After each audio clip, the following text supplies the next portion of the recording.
All right, everyone, welcome to our very special edition of Wellness Wednesday.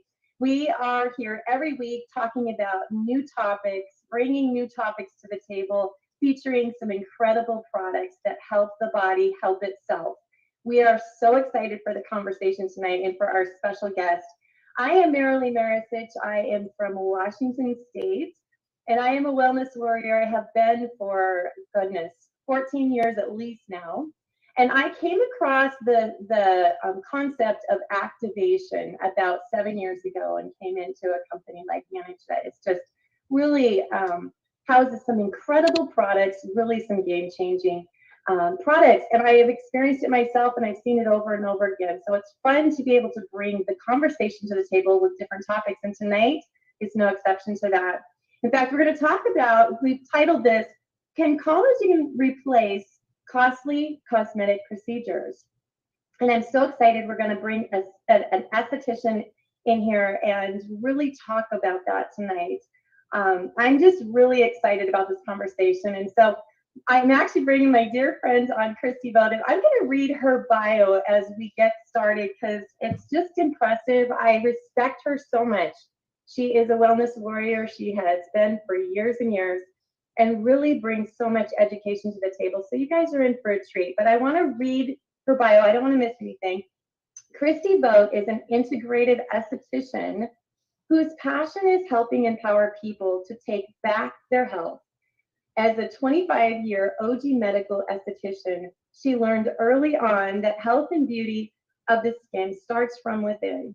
And it's taken it a step further by becoming certified in whole food, plant-based nutrition with a holistic approach to beauty and aging. And that should just tell you she truly cares about the skin and the body. I just love that.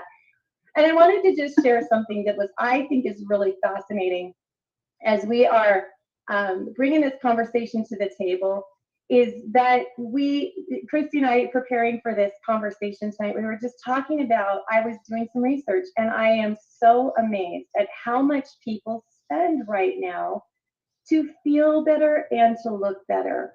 Certainly, I think we're coming out of kind of a strange place in the world and time where we've been kind of in a pandemic and a lot of people have been Zooming. I think we've been looking at our reflections more than normal.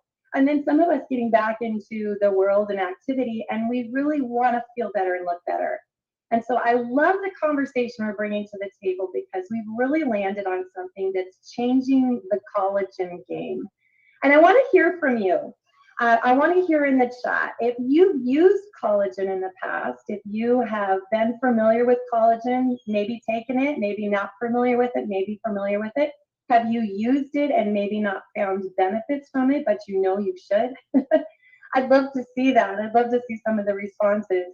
But I know for myself, I think I've been in this wellness game for long enough to know that our body is depleting itself by the time we're in our mid-20s from collagen, and we start to feel the effects as we age. And so it's one of those things that we know is a missing element, and we know now today it's an important thing to supplement to be able to bring that collagen back in. And a lot of us, myself included, for years have used collagen or done bone broth or different things to try to help that, but not with a lot of results until now. So I'm so excited to bring my dear friend on, Christy Vogt, so we can really talk about that tonight. And Christy, I would love it if I read your bio, but I'd love for you just to share even a little bit more about yourself and really what brought you to being an esthetician and where you are today. Absolutely. Cheers while I drink my collagen. Cheers. Really tasting in the fancy glass. It's delicious.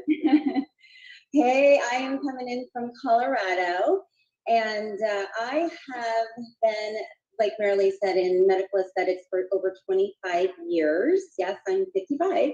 I started out, as a young medical esthetician in a dermatology office, and it was actually back in the year that they were bringing on lasers, like first laser hair removal and first IPL and So I was in the right place at the right time in my mind, because I love what I do. And I, am in the back room treating my patients with fancy lasers and procedures and using fancy products. And I'm listening to their stories, because they're in my chair like an hour, 2 hours at a time. And it didn't take me long to realize, oh my gosh, like pretty much everybody's expressing the same concerns. They're telling me they're not feeling well, they're overly stressed, they have lots of aches and pains, they're not sleeping well, hormones are out of whack, gut issues, right? Headaches. So then I actually started reading on the skin what they were telling me that was going on the inside. It was just fascinating. So fast forward 6 years later, I started working for a plastic surgeon who was really ahead of his time in anti-aging medicine. And he sent me to some incredible seminars. And that is really the point where I decided to get my nutrition certification and just whole food, plant-based food, and to help educate people how to beautify their skin and live a more quality of life. Because I realized it doesn't matter like how beautiful we are, what kind of house we lived in, or what kind of car we drove, or how old if we live to 90, 100 years old, our bodies are starting to break down at age 65. So it just made sense to me. I had to take a more integrative approach to just beauty and wellness and quality of life. I opened up my own medical practice doing just that, doing diet and lifestyle changes to help people, consume the right foods and lower risk for disease, as well as cosmetic dermatology under one roof.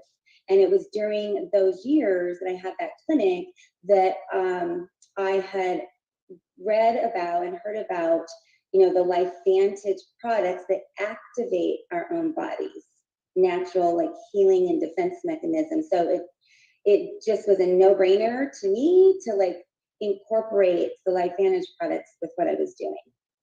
I love that, Christy. You bring so much knowledge to the table. I respect you hugely, and I know you've seen so much when it comes to skin treatment. And can you guys believe she's 55? I think someone wrote in the chat, she looks 35. I would agree. She's absolutely gorgeous. And I promise you, from the inside out, she's an amazing human being. Christy, I would love if you would just expound a little bit. You talked about you're in a clinic as well. So you're currently doing active treatments for people. Can you tell us what some of those active treatments are? Sure, I would love to. Gosh, so I do like plasma, the Opus plasma treatments, microneedling, using PRP, pixel, CO2 laser resurfacing, IPL treatments.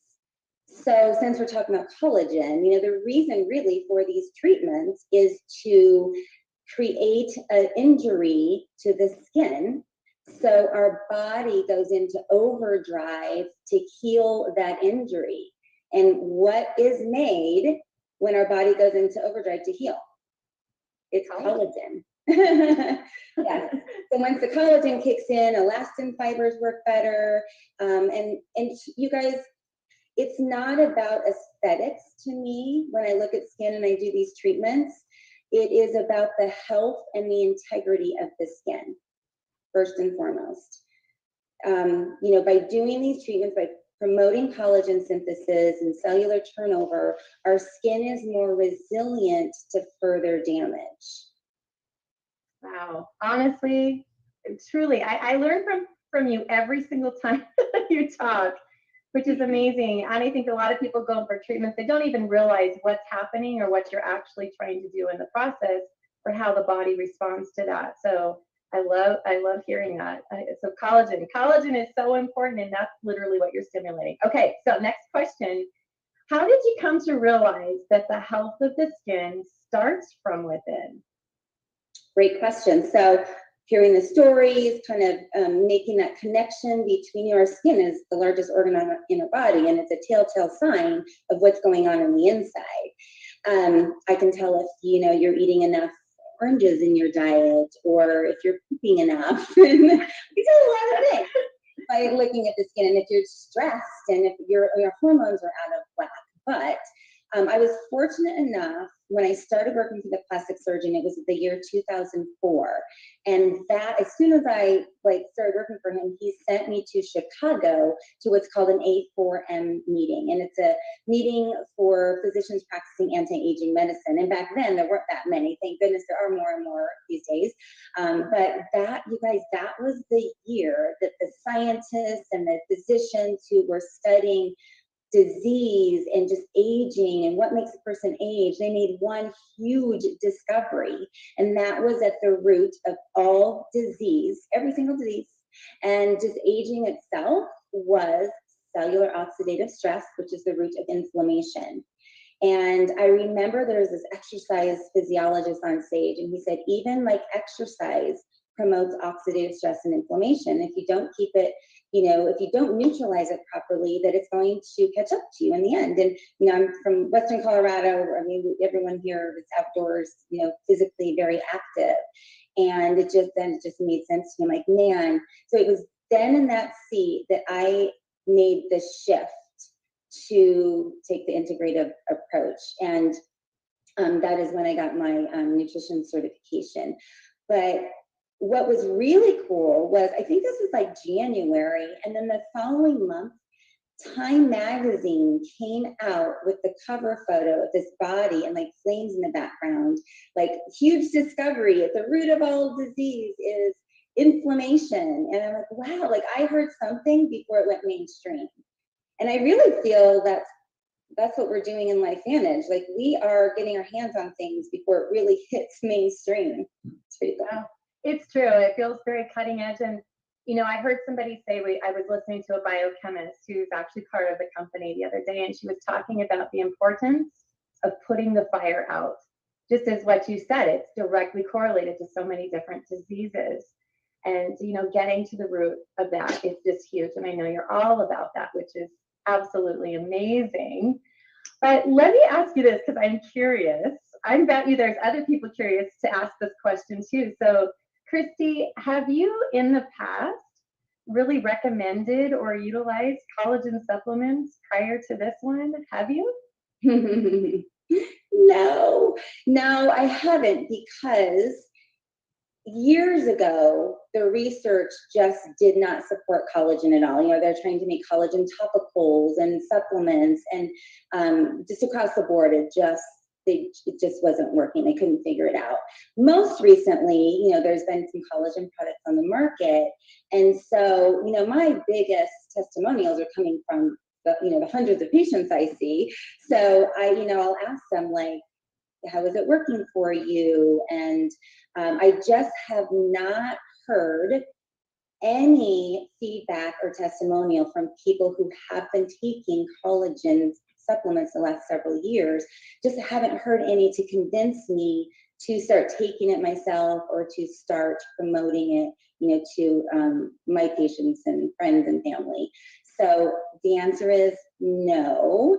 And honestly, when the LifeVantage Liquid Collagen, when I had heard about it, because I, along with you, Marilyn, we were in this test group a month before it was announced, and I was skeptical. I asked Angie Harper, I was skeptical. I'm like, oh, I don't know. I was like, I don't know, where I think we're like, behind the times or whatever.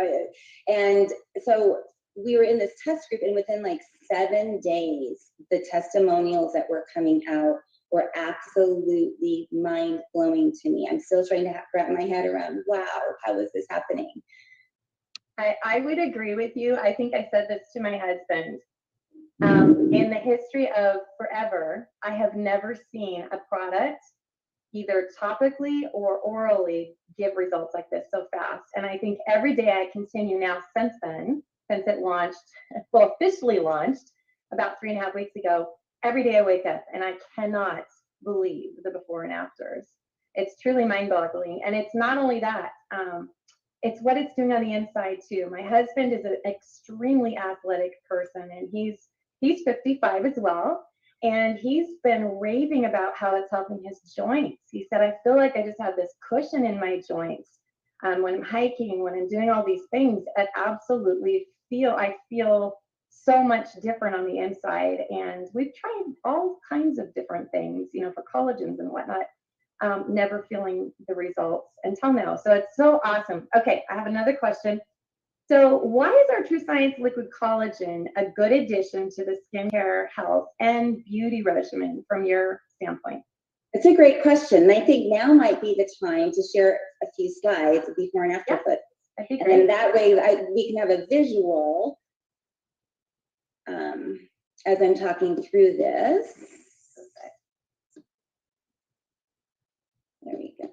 I just have a couple slides, you guys. But so just keep in mind that, you know, when we were in this test period, we were under very strict guidelines to take, you know, authentic photos, before and after photos in day 7, 14, 28, you know, and in natural light, using absolutely no filters, not even the portrait mode, because that's softening. So again, I started out just super skeptical, and then I started seeing our friends who were in this test group, and I know every one of them, and we vetted all of these people and all of these photos.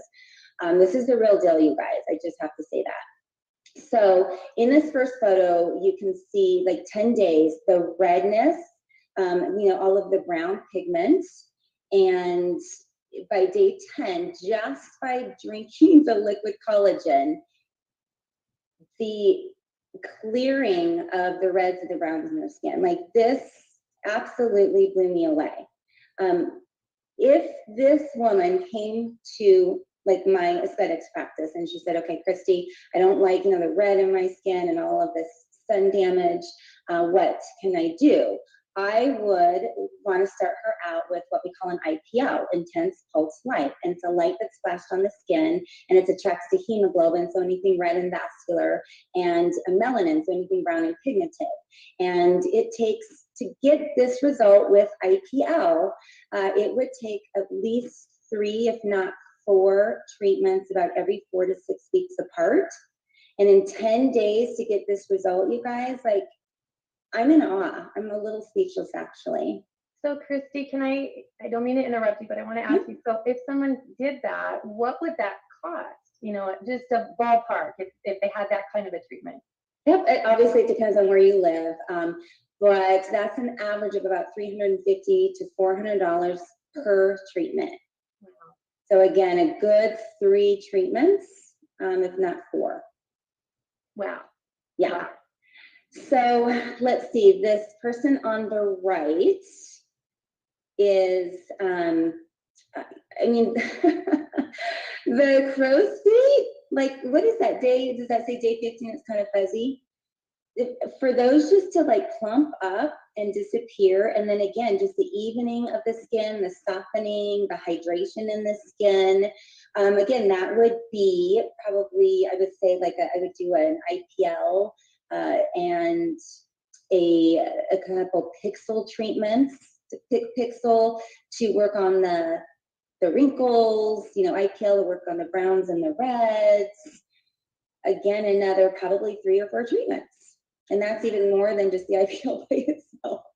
Wow. Yeah. I've got some more here. Okay, so this gal on the left, day 15, using the collagen, like, I don't know if you can see, you guys, just the sun damage. I mean, if you were to feel her skin, it was probably very rough. You know, she's got some red, kind of crusty areas, lower left cheek, some thickened, probably seborrheic keratosis, it looks like to me. Just, you know, just some sun damage. We all have it. Mm-hmm. And I actually had to call the person out that I got these photos from and say, are you 100% positive she did not have a CO2 laser? Because if she came in to see me, I would have suggested a CO2 laser resurfacing, like literally just go with the big gun, let's resurface the skin, take some damage off. And, you know, that is a $3,000-$4,000 treatment of CO2 laser, and lots of, you know, a good 5 to 7 days of downtime. And then you've got the healing. So I wouldn't see a result like this for about 30 days. I mean, it's just astounding, just beautiful. And no, she did not do anything, even use different topicals, nothing. For 15 days, she just drank our liquid collagen. The photo in the middle, kind of the same thing, just smoothness of the wrinkles. On the right, and you know this gal, right? I do, Heidi. I think she's on the call. Hi, Heidi. Great results. Thanks for taking such great photos. Just good natural light and same pose. But yeah, if Heidi came to see me, I'd say we need to do that IPL again. A good, 3 treatments. So beautiful. Plus, you can see the IPL again addresses reds and browns. It does a little bit of skin rejuvenation, but not to the extreme where she got hers. Like, you can see between her eyebrows, those lines have completely smoothed. Around her mouth, those nasolabial folds, like it has been plumped up, and it's almost like her cheeks have been lifted. So, that's filler to lift your cheeks. And I'll tell you, Heidi's a dear friend of mine. We were on the phone, and she said, I thought my skin looked okay before. You're gorgeous, Heidi. She is gorgeous. But she said, now when I was comparing like the day 7 to the day 21, she said it was like by that 3rd week, she really started to see the glow in her skin. And I know that's one of the things so many of us had commented on and feel that difference is the glow in the skin. And she said, my skin looked dull before. Now when I look at it, it just looks glowing and radiant. And I think it's a good word to describe it. Glowing and dewy. But can you see how her cheeks actually, that's collagen, you guys. Amazing. It's collagen. So collagen is like the mattress, the foundation of our skin, and it starts to deplete as we get older. So again, just drinking the liquid collagen not only brightens her skin and gave her the hydration, but you can actually see that it's more plump and firm and taut. Absolutely. Oh, I'm just, again, beautiful. Seriously. And then this is still Heidi on the left, right? Close up of her eyes. It is. Okay, so look at those eyelids. Look at the eyelids. Amazing. It really is. I mean, to get that hooding like that, just the eyelids lifted like that. Yeah. What is an eyelid run? Oh, that's a good question. It's a few $1,000s for sure. And Botox can do a little bit of lifting and smoothing, but not to this extent, you guys. And this is literally that the eyelid has lifted in 14 days. Amazing. That's crazy. And I have to say, I don't think every single person is going to get these results like this quickly. But Heidi sure did, and I've seen a lot more like this. Beautiful. And then this is Tanis in the middle here. Neck. I can't tell you how many people come and ask me, like, what can I do for my neck? Necks are so hard, you guys, because once we lose the collagen and the elastin in the skin, it's just literally necks oftentimes are coming from the forehead and everything's just going south and kind of accumulating to the neck. And it's really hard. There's like threading that you can do. You can do thread lifts, of course, like plastic surgery, but I do a couple different laser treatments that help tighten the neck, radio frequency, but you don't actually get the result like this, because this is like, again, since it's her whole body being activated by this collagen, it's literally just lifting everything up and tightening everything up. I don't know how else to explain it. Truly amazing. Well, let me back up just a moment. So Tanis in the middle is a friend for both of us. And so we know this result is just absolutely beautiful. So talk about just a little bit, because I know I'm 53 and I feel like, wow, like we notice as we age that crepiness, and as you're describing the neck, the crepiness. So just a little bit more information. So when you're talking about like the mattress, the collagen's that mattress, that foundational piece, that's the plumping in between the dermis. It's time to go upstairs. I'm not.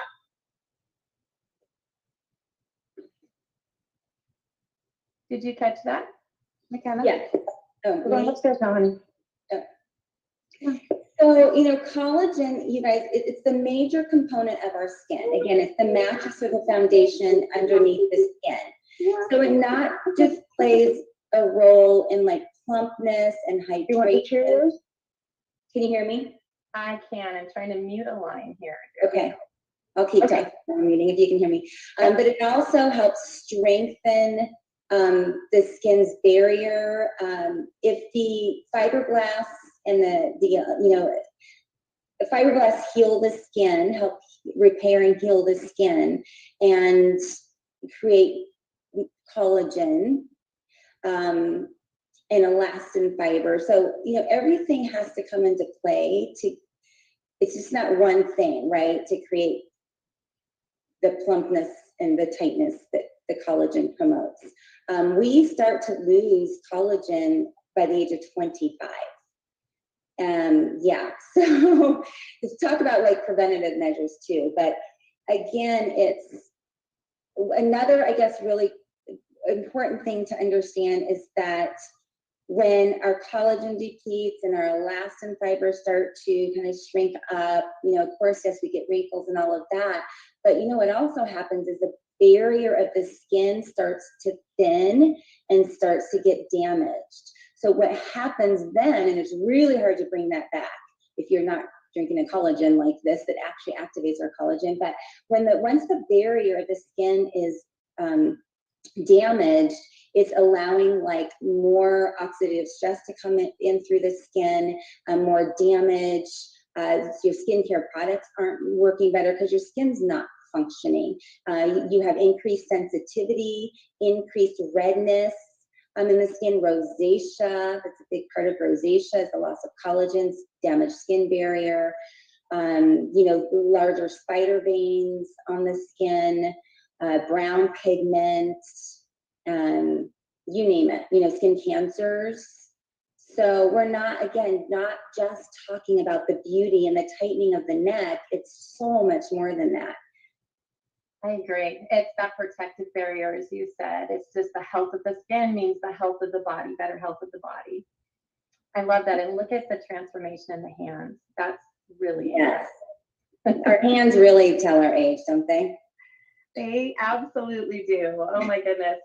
So we've talked about just kind of the uniqueness. Maybe you want to just mention like the uniqueness of this. I know this has kind of like a three-pronged approach, the activate, replenish, maintain. Do you want to talk about that just for a moment? So how is this different from everything else? Absolutely. So just like, any like supplement or, anything that we're trying to supplement, it's really not ideal. We need to be doing things our bodies are amazing. They're just amazing. And they, have a great defense mechanism and healing mechanism.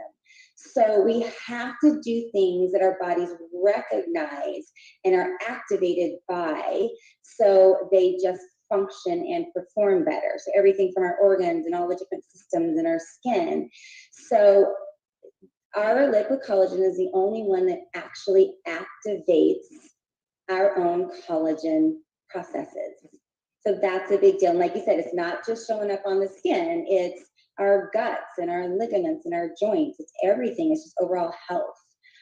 So activation is key. We're replenishing collagen and we're maintaining the collagen that we already have.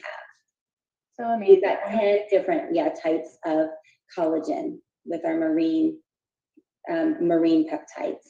10 different types. That is profound in and of itself, because I know most collagens will only have one or two or maybe three at best. So really addressing a lot of things. And I know we talked about that in depth last Wednesday for the Wellness Wednesday, really going through each of those, which just kind of was jaw-dropping, to be honest. I'm like, wow, no wonder we see these results so fast. I love that. Can you talk just a moment about what is the difference then between activation and supplementation? Just straight up, what's the difference between activation and supplementation?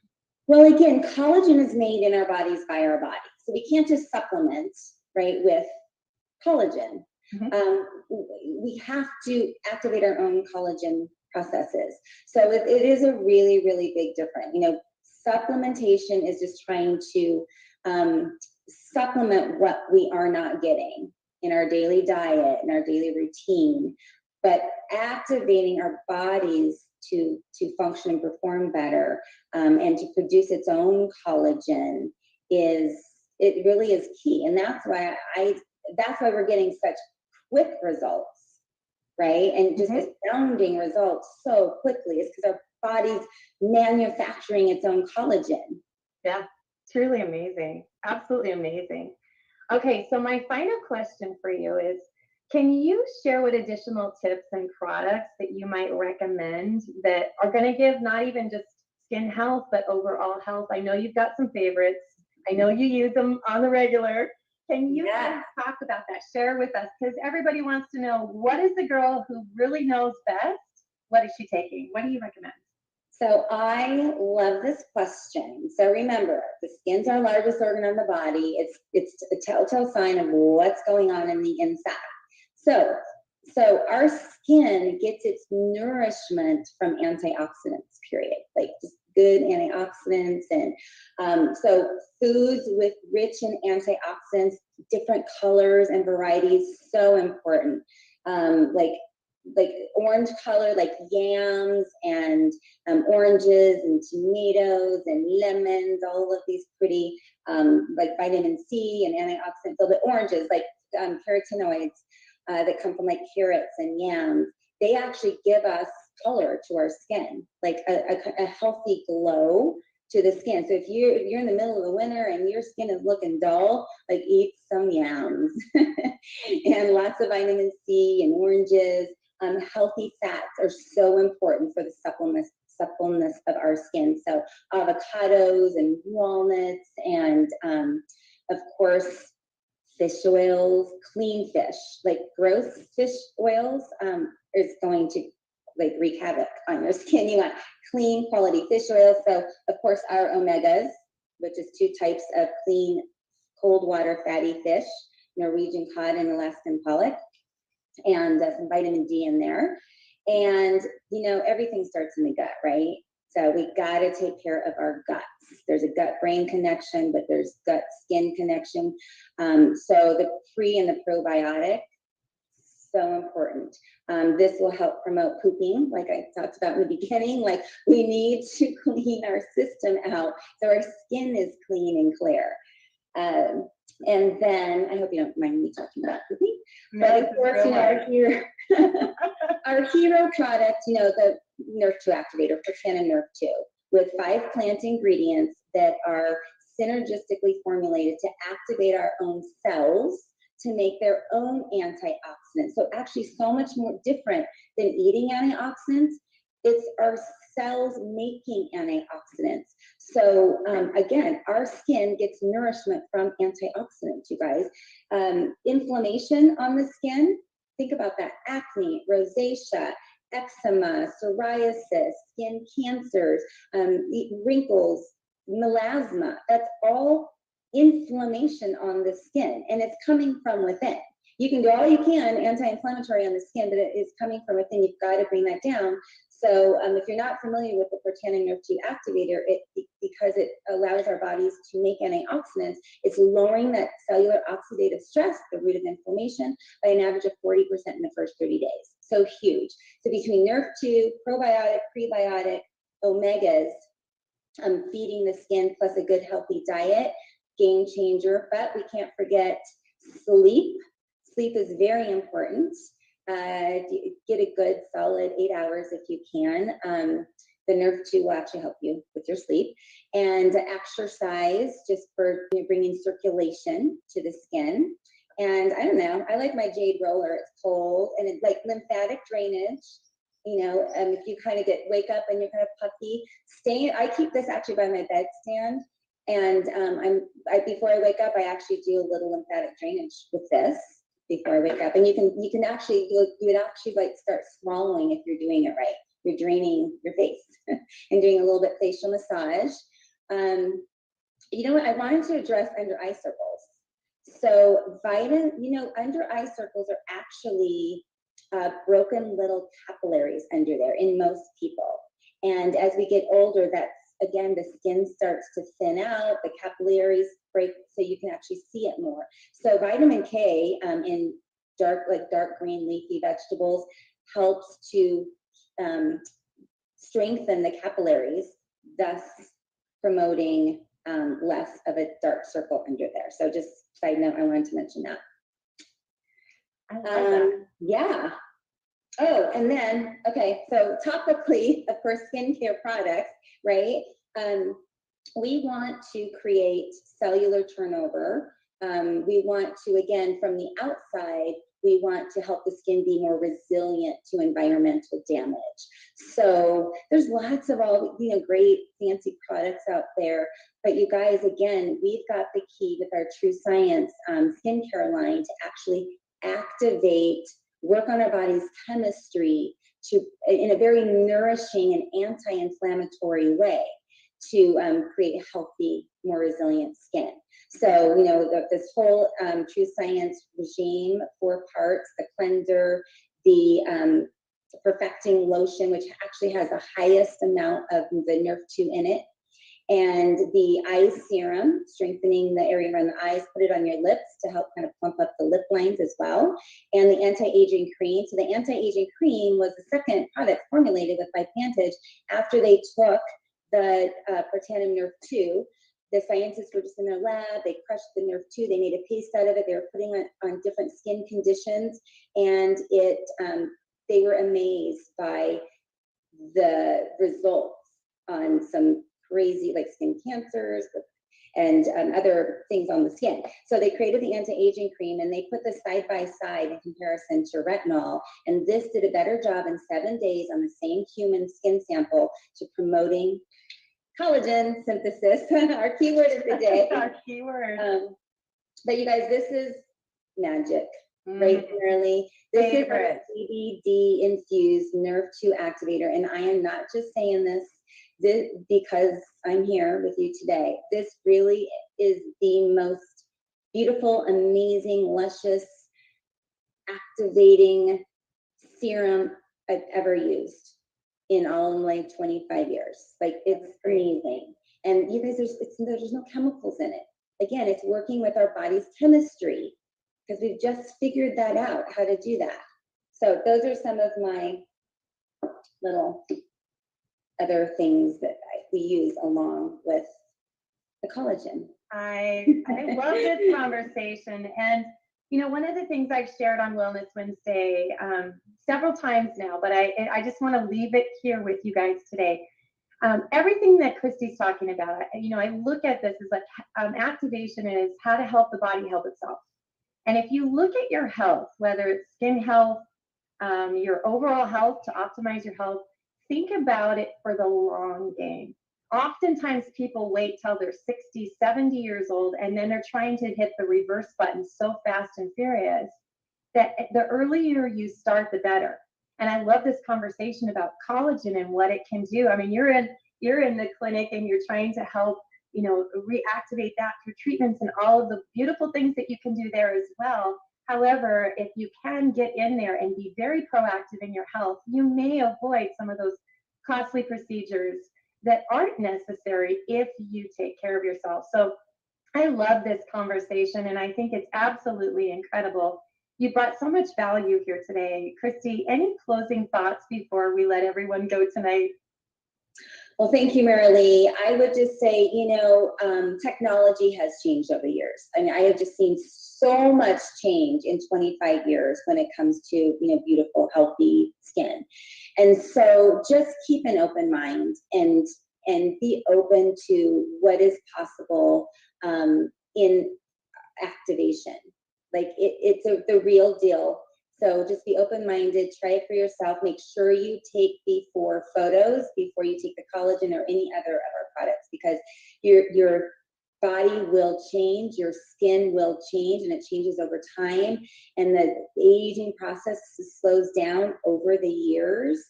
So just take those before photos, I'm telling you. I love it. I love it. I love it.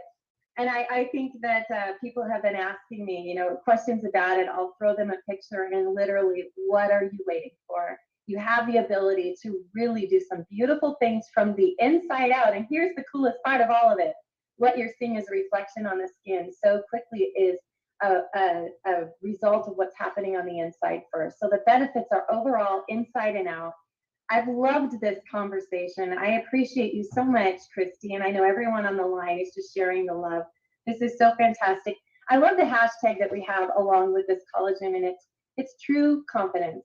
And I think when people look better, they feel better, right? I know that I do. When I feel like I'm looking better and my skin's plump and all of those things, you just feel better as well. So it's a win-win all the way around. So Thank you so much, Christy, for being here. I have just loved this conversation so much, so educational. Appreciate your knowledge and your wisdom and all of those things. And to everyone that's joined us, please get back to the person that invited you to this. Ask them for more information about this product. I know they'd love to help. There's so much wonderful information about it and all the products that she talked about. So thank you for being here. Please join us again next Wednesday. We will be tackling another topic. I love these conversations. Thank you, everyone, for joining us. Have a great evening. Thank you, Christy. Thank you, Marilee. It was fun. I appreciate you. You bet.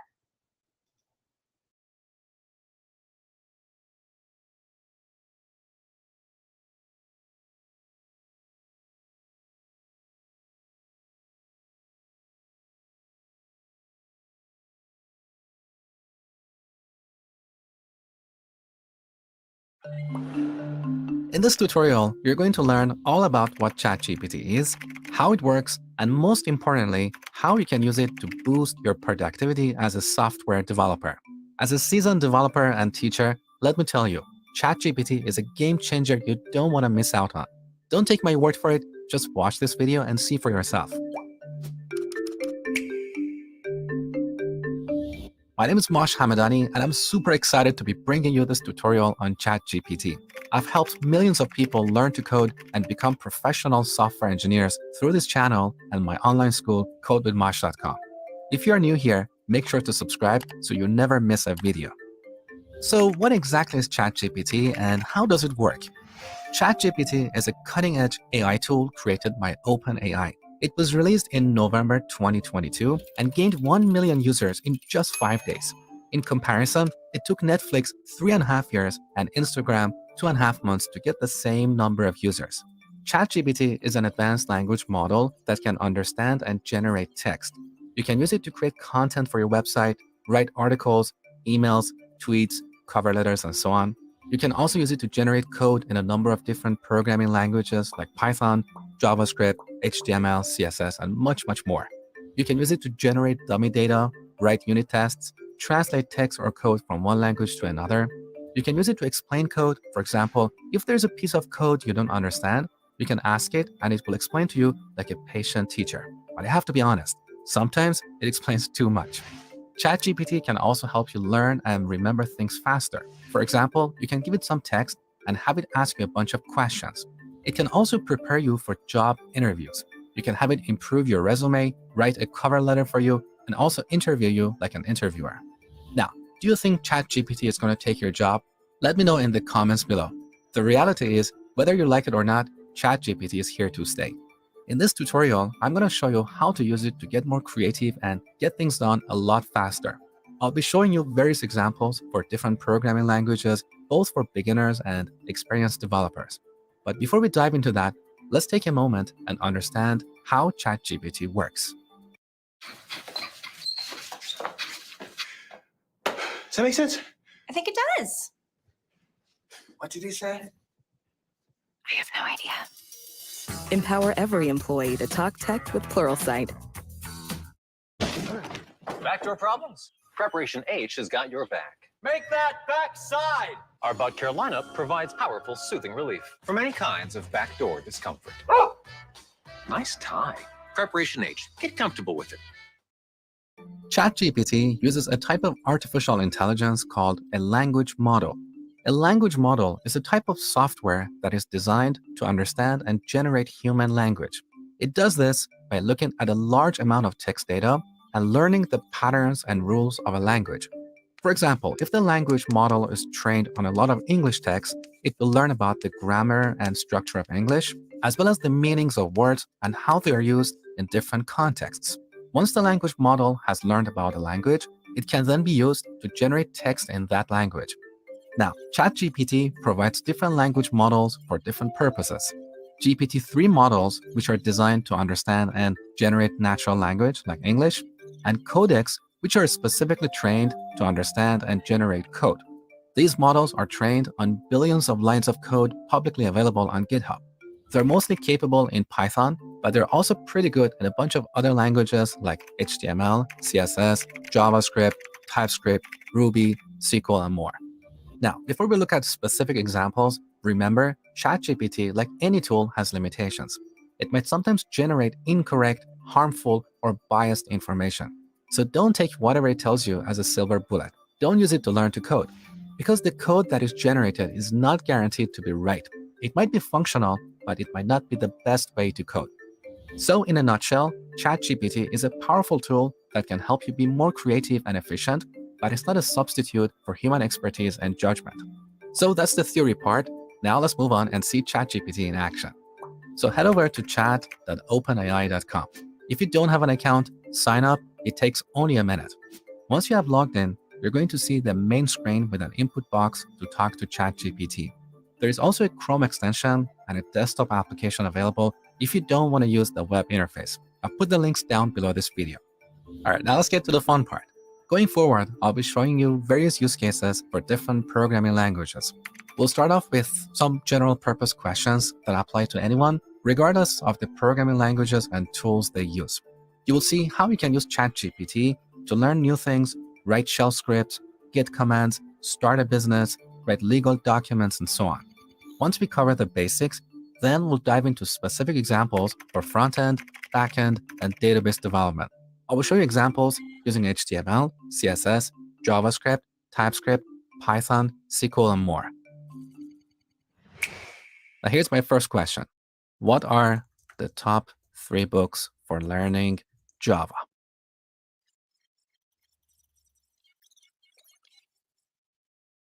All right, as you can see, ChatGPT has given us a very comprehensive and detailed answer. Now here we can ask more detailed questions. For example, we can ask questions about the first book. So we can ask, what are the key takeaways from Head First Java?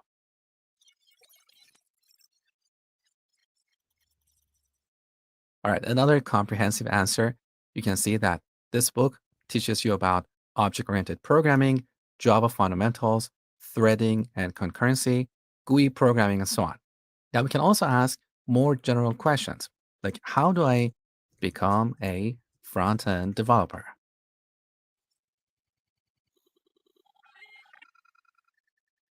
So now ChatGPT is saying that to become a front-end developer, you need to know the basics of HTML, CSS, and JavaScript. You should practice building websites. Then you should learn a front-end framework like React, Angular, Vue, and so on. You should also know about version control systems like Git, GitHub, and so on. This is pretty much the same answer you will find on every website that gives you a roadmap to become a front-end developer. Now let's look at more specific examples. We can ask ChatGPT to write a shell command for us. For example, we can say, write a bash command to find the name of all JPEG files in a directory and write them all to a text file. Take a look. I love this answer. So if you're not good with Linux commands, you can easily find the final instruction you should use to solve that problem. But what is beautiful about ChatGPT is that it also explains how this command works line by line, piece by piece. Listen, there's a good chance somebody's trying to hack your website right now. You gotta make sure you're covered. I'm talking about enterprise-grade security built into your site and fully managed for you. Check this out. First up, prevention. The Wix platform is secure by design.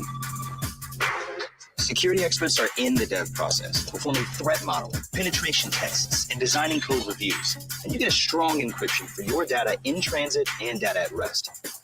E-com sites? Wix is compliant with the highest level of PCI DSS, and it doesn't stop there. The top international privacy and security regulations, they're all in place. You see, it's all about staying ahead of the game with real-time detection. Wix security never sleeps. Never. 24/7, 365. The Security Operations Center is on a mission to monitor and hunt down threats. Plus, anti-DDoS protection, data analysis, machine learning. And let's not forget, the #1 rule in cybersecurity is nobody is 100% unhackable. That's why Wix goes all out with a bug bounty program for independent security researchers, aka ethical hackers. And that's not all. It's time for response. Even in the unlikely event of an extreme situation, your business stays up and running. The IR team gets it done. They're trained to act fast, and there's a BCP for reliable continuation and smooth recovery. So look, you take care of business. Security's on Wix.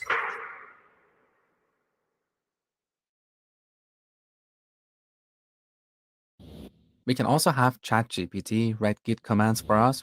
For example, we can ask, how do I know how many lines of code I've committed to a Git repository?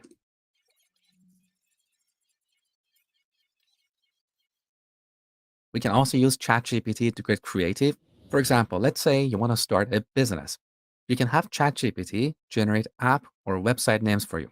For example, we can say, I want to make a revolutionary online shopping app. Give me some good app names.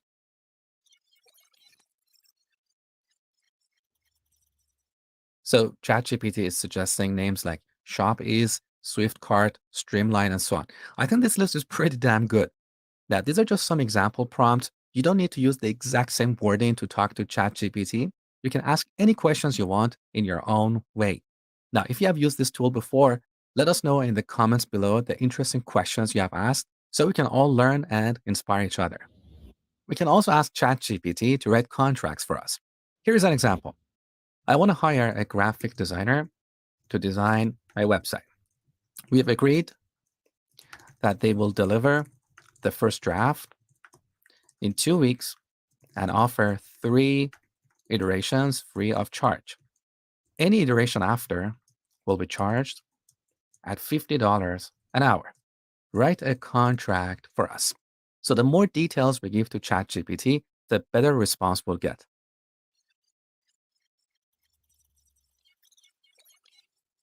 All right, take a look. This is a pretty damn good contract to start with. Of course, you don't want to take this as is and use it in the real world without first passing it by a real lawyer. That's why earlier I told you that ChatGPT is not a replacement for humans, at least not at the moment. It's just a way to increase your productivity and get things done in less time. Now, if you're applying for a job, there are a number of ways ChatGPT can help you. For example, you can have it write a resume for you. Here we can say, I have 3 years of experience coding in HTML, CSS, and JavaScript. Write a resume for me. Of course, we can give it more details. We can explain our education level, our past projects, and so on. But look at what we get with this simple prompt.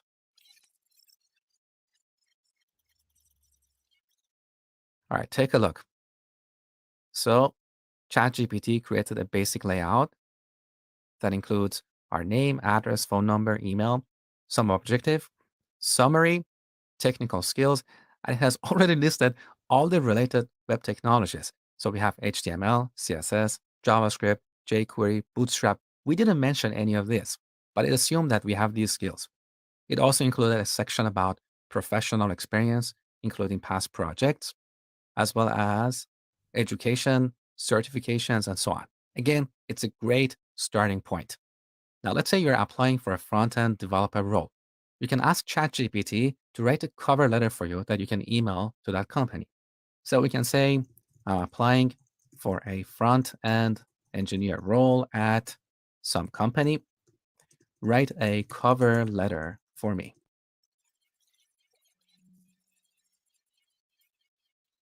All right, take a look.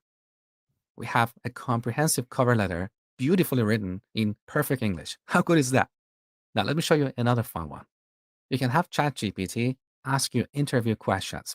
We can say, act as a technical interviewer and ask me 5 questions about JavaScript. Take a look.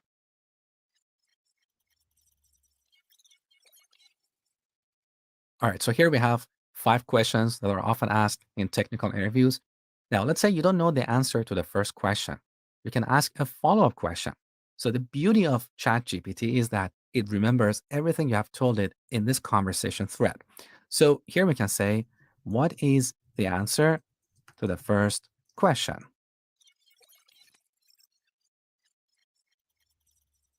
Again, we get a very comprehensive, detailed answer. You can also ask ChatGPT to help you write emails. For example, we can say, write an email to my boss asking for a raise.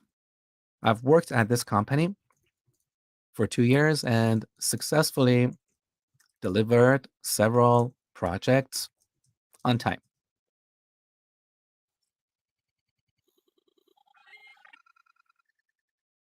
Seriously, if I wanted to write this myself, it would take me 10 to 15 minutes, if not longer. I got the answer in just 2 seconds. On most vacations, you take a trip. But in Israel, you'll take a journey you'll never forget. Here, you'll experience things so extraordinary, from the inspired to the inspiring, the humble to the truly humbling, where people come to learn, laugh, connect in a country with thousands of years of recommendations. What you see, touch, and feel in Israel, you'll never experience anywhere else. Begin your journey to Israel now. All right, now let's look at a few examples involving code. We'll start with using Python for writing a command line tool. We can say, write a Python function for generating a random password.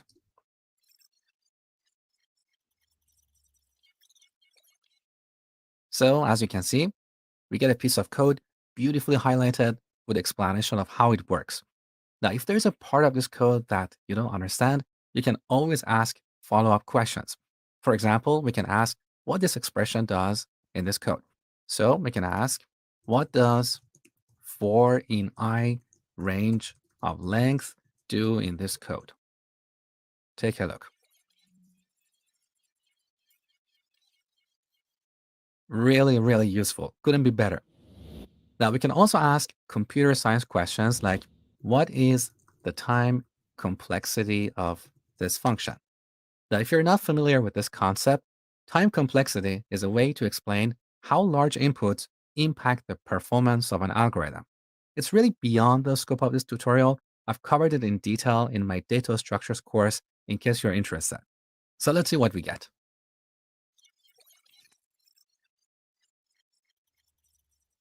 So ChatGPT is saying that this function's time complexity is linear. Now let's take this to the next level. We can ask ChatGPT to write unit tests for this function. So write unit tests for this function.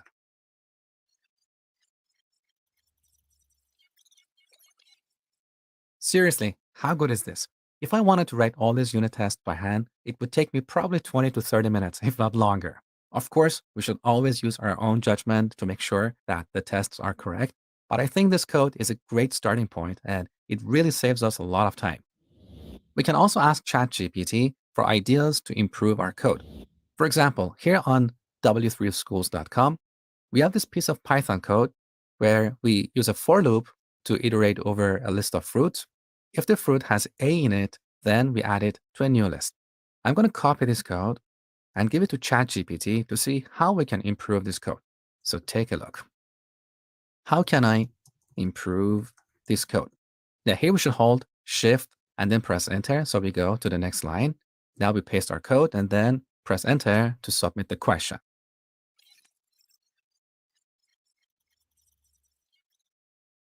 All right, look, a lot of details, absolutely amazing. One thing I love here is that ChatGPT is suggesting to use a list comprehension, which is a one-liner for implementing the same logic. Of course, there are more ways to improve this code. We're not going to get into details here. We can also ask ChatGPT to convert our code from one language to another. For example, we can say, convert this Python code to JavaScript.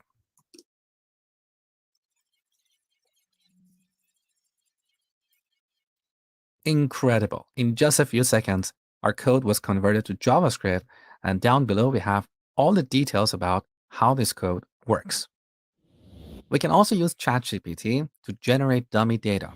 For example, we can say, generate dummy data for a table called customers. Each customer should have an ID, first name, last name, and city.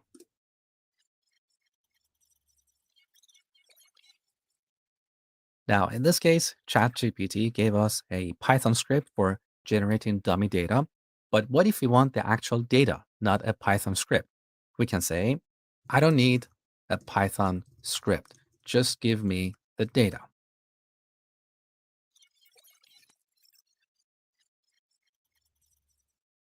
So now we get a list of 10 people represented using the JSON format.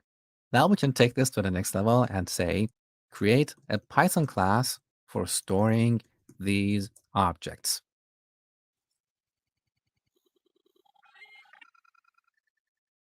All right, look, we get an example of a Python class called customer, along with how we can use this class to store a bunch of customer objects inside the list. Absolutely beautiful. Now, if you're a front-end developer, you can ask ChatGPT to generate some HTML markup for you.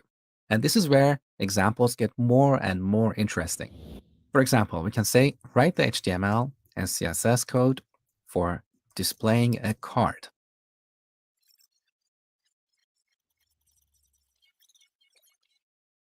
All right, take a look. We have the markup. Here we have a div with the class of card. Inside the div, we have an image. Then we have the card content. Inside this div, we have the card title and card description. Really, really good. And right below that, we have all the CSS we need to display a beautiful card. Of course, we probably need to customize this, but again, this is a great starting point. Now we can stop here or we can customize this further. For example, we can say, add a button below the card content.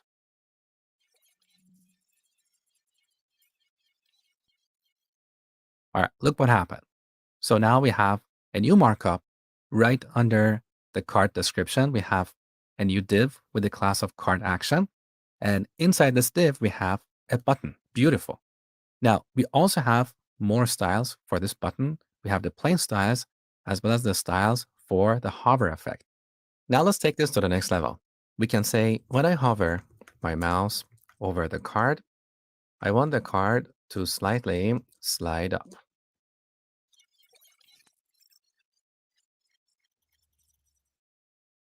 So ChatGPT is suggesting that we should use the hover pseudo class and the translate function, translate Y, to slide the card up. Beautiful. I love it. It's also suggesting an alternative solution using box shadow, so it's pretty up to speed with CSS features. Now let me show you something really cool. We can ask ChatGPT to rewrite this code using Tailwind CSS. If you're not familiar with Tailwind, it's a CSS library that has gained a lot of popularity lately. So here we can say, can you rewrite this code using Tailwind CSS?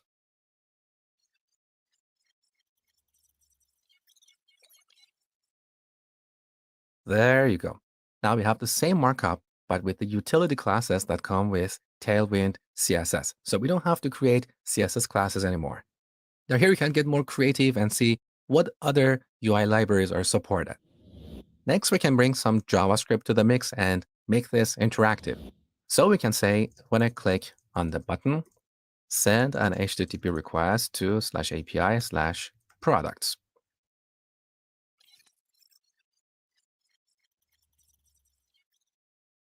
All right, let's look at the generated code.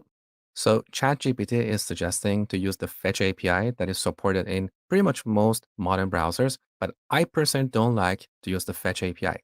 So I'm going to customize this further and say, instead of the Fetch API, use Axios, which is a library for sending HTTP requests. Now take a look.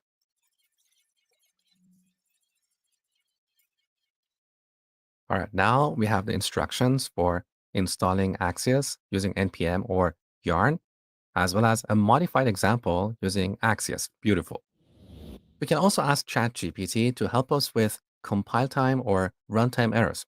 Here is an example. Let's say as part of writing some JavaScript code, we got an error saying uncaught type error, cannot read property, let's say bar of undefined. Anyone who has written a little bit of JavaScript code has probably come across this error. So we can copy paste the error message here. Now ChatGPT explains exactly what this error is and how we can potentially solve it.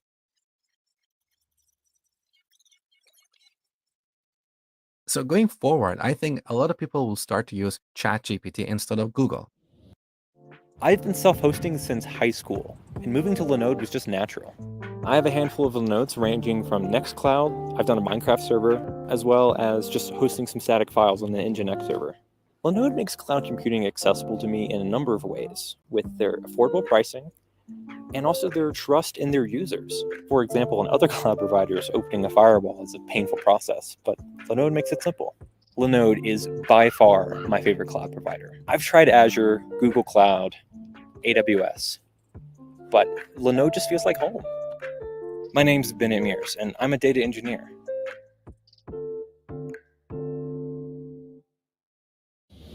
Now we can also throw React here and make the example more interesting. So we can say create a React component for displaying a card.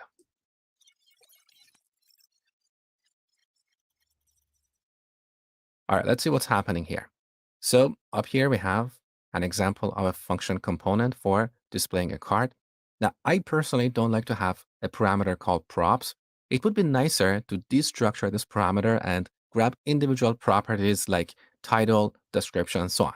But if you're not familiar with this concept, don't worry, just continue watching. We're not going to do a lot of fancy JavaScript stuff in this video.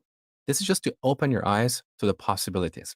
So let's take this to the next level and say destructure the props parameter. So the beautiful thing about ChatGPT is that it remembers our conversations. So let's go ahead.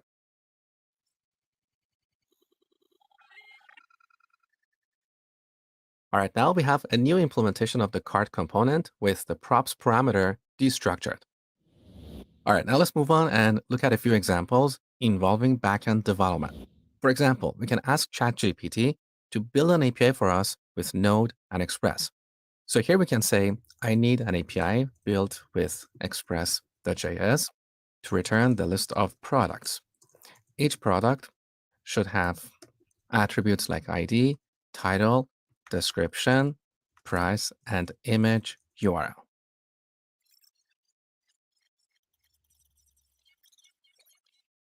All right, look at this implementation. In this implementation, we have an array of products stored in memory, and we have an API endpoint exposed at this URL. I don't want to have an array of products in memory. I want these products to be stored in a MongoDB database. So here we can say, modify the code and retrieve the products from a MongoDB or a MySQL or a Postgres, whatever, database. Now, we get a new implementation where products are retrieved from a MongoDB database using the Mongoose library. Here it is. Now, in this implementation, the type of these parameters is not clear because this code is just plain JavaScript. Now, we can improve this implementation and use TypeScript. So we can say, use TypeScript in this code.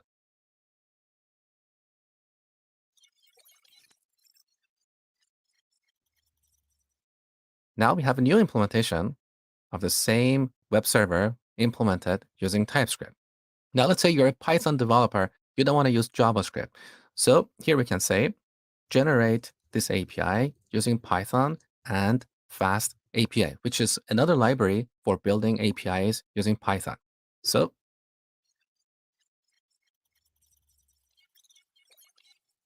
all right, now we have a new implementation, but in this implementation, our products are stored in memory. Again, we can talk to ChatGPT and customize this further. All right, now let's look at a few examples involving databases. This one is pretty interesting.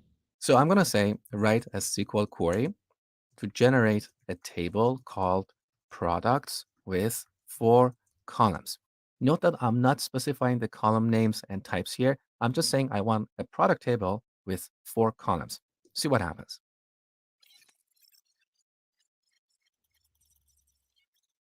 Now look, ChatGPT is smart enough to know that quite often products have attributes like ID, title, description, and price. If this is not what you want, you can always specify the name and type of each column. For example, we can say, write a SQL query to generate a table called products with these columns. Now here we press Shift and Enter. So we go to the next line. And on each line, we can list a column. We can say ID of type integer, title of type string, category of type integer, unit price of type float, and image URL of type string. And you don't necessarily have to put the type in parentheses. You can type a colon, and right after that, you can specify the type. So ChatGPT doesn't have a particular syntax you have to follow because it can understand human language.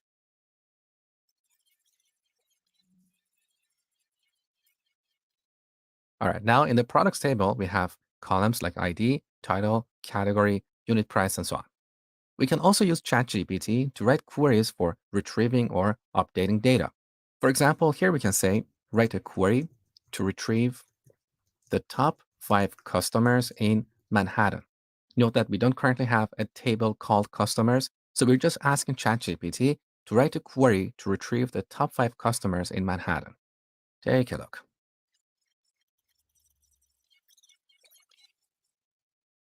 All right, in this example, ChatGPT has assumed that we have a table called customers with these columns, ID, name, address, and city. If our customers table has a different schema, we need to specify that ahead of time.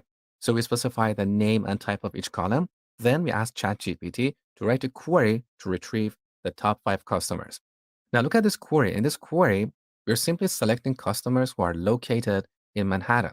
So in this query, the customers are sorted by their ID in descending order, and the top 5 are returned. This is not what we really want. What we want is the top customers who have spent the most. So we need to be more specific with our prompt. So we need to tell ChatGPT to do a join with the orders table to find out how much each customer has spent. Then it should grab the top 5 customers who have spent the most. So we can say, revise this query and join the customers table with the orders table to find out how much each customer has spent. Then pick the top 5 who have spent the most. And again, here we can specify the schema of the orders table as well. So let's go ahead.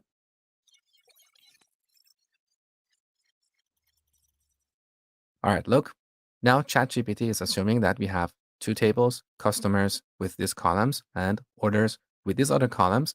And based on this schema, it has revised our query to retrieve the top 5 customers who have spent the most. So that's it, guys. There are endless ways to get creative and use ChatGPT. I hope you found this video helpful. If you enjoyed it, please give it a like and subscribe for more videos like this. Also, let me know in the comment section what interesting questions you have asked ChatGPT. I would love to hear from you. So thanks for watching, and I will see you in the next video. Showing up on the first page of Google might not be the best for everyone. But for business owners, it is. Like Adrian from whatsugar.com, whose site impressively ranks for thousands of keywords like organic sugar and dozens of competitive featured snippets, giving her the power to crush it online. For those who want to be seen, wix.com/SEO.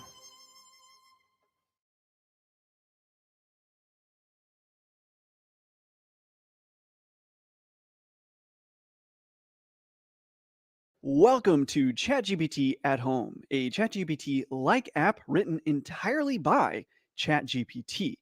I mostly filmed this back in December, but then my wife Stephanie and I had twins, and honestly, I've just been lucky if I can just get a shower in for the day. But I've been working on getting much more efficient at caring for them and multitasking. So here I am with this video finally. One of the main things that I wanted to show here is just how powerful ChatGPT is compared to even something like Copilot for the task of software development. Both of these models are technologically very similar models, and yet ChatGPT offers what appears to be a massive leap forward in functionality by way of actual scope limitation of all things. I wanted to come up with a fairly advanced example of a piece of software that would be impossible to reliably create with Copilot, but would show off why ChatGPT and a chatbot sort of scope for a generative model is so powerful. So getting things started, ChatGPT has come up with a sort of outline for how things will work, but no code yet. So we can just simply begin asking for code. At first, we just get some snippet examples about like how this might work in a really basic way, but it's not really an altogether script that we can just immediately use. Again, though, we can just ask for that. Copy the code, paste it into an editor, and run it. And here we hit our first of many snags. But this is where ChatGPT starts to shine over a purely generative model like Copilot. We can copy and paste this error, and ChatGPT suggests some ideas for us to fix it. In this case, I opt to just change the port for the app, rerun it, and here we have our basic website. All we have here so far, though, is really just a basic Flask app demo. There's certainly nothing impressive yet here. So let's ask ChatGPT to start integrating a large language model and chatbot structure. Again, initially, ChatGPT just kind of shows us some snippets to get this done, which could be useful if you're already a developer, but we're trying to do literally no work here. So let's instead ask for the full script up to this point, and there we have it. Throughout this video, there's a lot of me requesting things like the full script. I'm not going to show it every single time, but just know it's as simple as this to get what you want. Next, we'll run things. The language model is downloading from Hugging Face. Things are looking pretty good, like we're making maybe some progress, but now we're hitting yet again another error. Again, the power of ChatGPT is we can just copy and paste this error. We don't even have to further describe it most of the time. You just copy and paste the error, copy and paste the change suggested, try again, another day, another error, another copy and paste of the error, and another answer that tries to teach us what the problem might be. But we really just want that code. So we'll just ask for that, throw in a request for the HTML template while we're at it, and boom. I also had been getting annoyed at needing to go to like /chatbot instead of just going to the homepage. So I'm also requesting ChatGPT changes the URL path to the chat page to just be at that index. So I don't have to keep doing that either. From here, we get the code for the Python file and HTML. I already know where this HTML template should go, but just for fun, I ask ChatGPT where to put it. Alternatively, I am pretty confident if we just put it like in the directory that we're working in and then ran it, we would get an error and we could just report that error to ChatGPT, and ChatGPT would almost certainly fix the problem for us and tell us, well, we need to put the template where we need to put it. Either way, even really simple basic stuff like this, like showing us that outline, I think it's just really interesting just how useful ChatGPT can be, even just for stuff like this, making it just extremely clear where the template should go with this sort of directory outline. But of course, we hit yet another error. And again, I report this error to ChatGPT and we go back and forth for a bit. Once we're at a point where I think maybe ChatGPT knows what's right to do, again, I just ask for the full script. Then finally, moment of truth, and it's another error. This happens a lot here, and I'm just going to save you the annoyance of the back and forth and all of that. But it really was just constantly copying and pasting errors and copy and pasting the suggested code to fix it. So then finally, we have traction and things are starting to work. We at least have a generation. That said, this generation does look a little weird. While the logic isn't quite yet here to make this language model a chatbot, the generation really should be fairly coherent at least. And it's not. To fight this, I began describing the issue to ChatGPT. This was probably the hardest spot in the entire exercise because I was really just doing my best to act like I didn't know anything about anything going on here, like as if I was somebody who just didn't know anything about large language models or programming or anything like that. Eventually we get through it, but I did have to suggest that maybe there was something going wrong with the tokenizer. But that's literally all I said. I just said, hey, I think something might be wrong with the tokenizer. And finally, we do start to get some coherent results. So it's not formatted how I would like just yet. It's purely generating a continuation, but that is indeed all large language models do without any further instruction. In order to be a chatbot like ChatGPT, all you need to do is suggest to the language model that what it should continue producing is a chatbot dialogue or a chat log. We can do this with a pre-prompt. So our text input field on our website is our prompt to the model, but we can actually use this text input to build on top of a starting prompt that we set in the Python logic in the back end that already gets the ball rolling for this sort of chatbot dialogue. And that is the secret, the magic of making a large language model behave like a chatbot. This is probably very similar to what ChatGPT is doing. It just has a pre-prompt that all natural and non-toxic, but most importantly, effective. That's our promise to you. coaxes it into being a chatbot, and then there is some logic that's kind of splits it apart and makes it appear like it's a chat dialogue to you, the user, in the UI. But there's really nothing more fancy about it. It is just fooling the large language model into continuing this sort of dialogue. From here, I just start tackling each problem one by one. Often I found it useful to just kind of reset by telling ChatGPT, hey, here's my current code. I describe whatever the current issue was that, was going wrong, and then what I really wanted to happen. After some further back and forth, I am starting to make some real progress. As you can see, we need to probably stop the generation once it's done with the bot's response. Again, these are generative models. So it's going to just keep generating until it hits some sort of stop token. Uh, and what this often can mean is it's actually going to continue generating its own new human input. There's nothing that tells this large language model that, hey, you got to stop when, after you generate the bot's response, don't keep generating the human response. All it wants to do is just keep generating responses. So that's what it's going to do. And it's most likely to just go ahead and start generating a human response.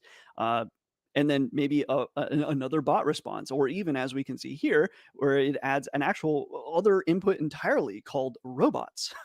So from here, speeding things up quite a bit for a moment, I work to clip the final generation to stop once the bot response generation is done.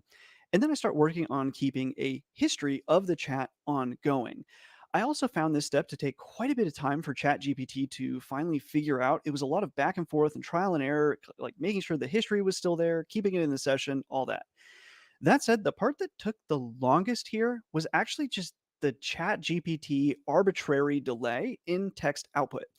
In reality, once a sequence is chosen, the full sequence is actually already known, and it could be output immediately. What this means is once you see that ChatGPT starts to display text, the full output that it's going to show you is actually already known. They're just slowing things down for you.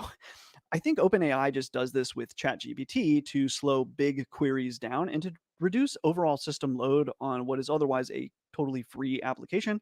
So if ChatGPT wasn't limited in this way, this problem would have been resolved much faster, and the entire project would have taken probably less than an hour total to build, which would be faster than I could probably have done it myself. Because even as a developer myself, there's no way I could just sit down and write this application without any errors. So you're still going to have this like back and forth when you get errors or things aren't working in the way that you expected them to work. You're still going to do the debugging. It's just here ChatGPT is doing the debugging, and each time ChatGPT thinks about, what might be going wrong and proposes solutions, we're like just waiting on this like arbitrarily slowed down generation. And that doesn't have to be the case. So this could be way faster and actually way more powerful if that just wasn't there. So if there is some sort of premium chat GPT in the future, I would hope that this kind of arbitrary slowdown would be gone. And again, at any point where I felt like ChatGPT was going in circles or maybe just needed a reset, sort of, I would just copy and paste my full code, explain what the latest issue was that I was having, and this would usually resolve the problem. After this process of just reporting issues and getting new code to try, we finally have reached a point where we have a chat history that is working. It's not a great history at this point, but we're still just doing R&D. And we're also starting with a very small model and a probably not great pre-prompt yet. But also, this is ChatGPT at home and not actually ChatGPT.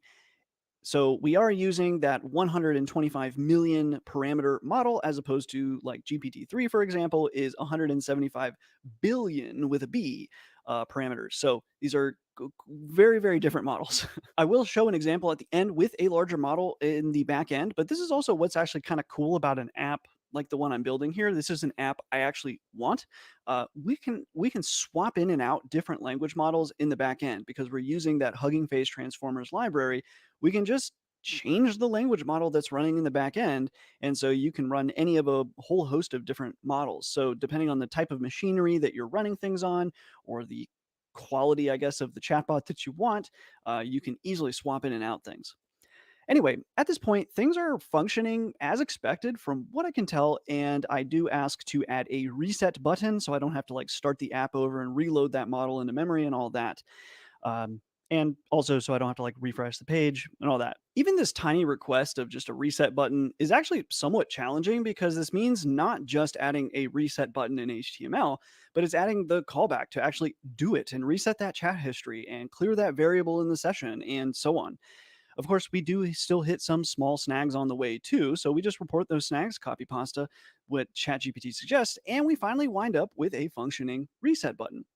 At this point, the hard part honestly is done. The actual logic and hard part of tying everything together is done, and now we just need to kind of clean things up a bit. First, we'll address the stopping generation output after the bot's response. ChatGPT makes pretty quick work of this problem, and through some testing, it does look like it does finally work.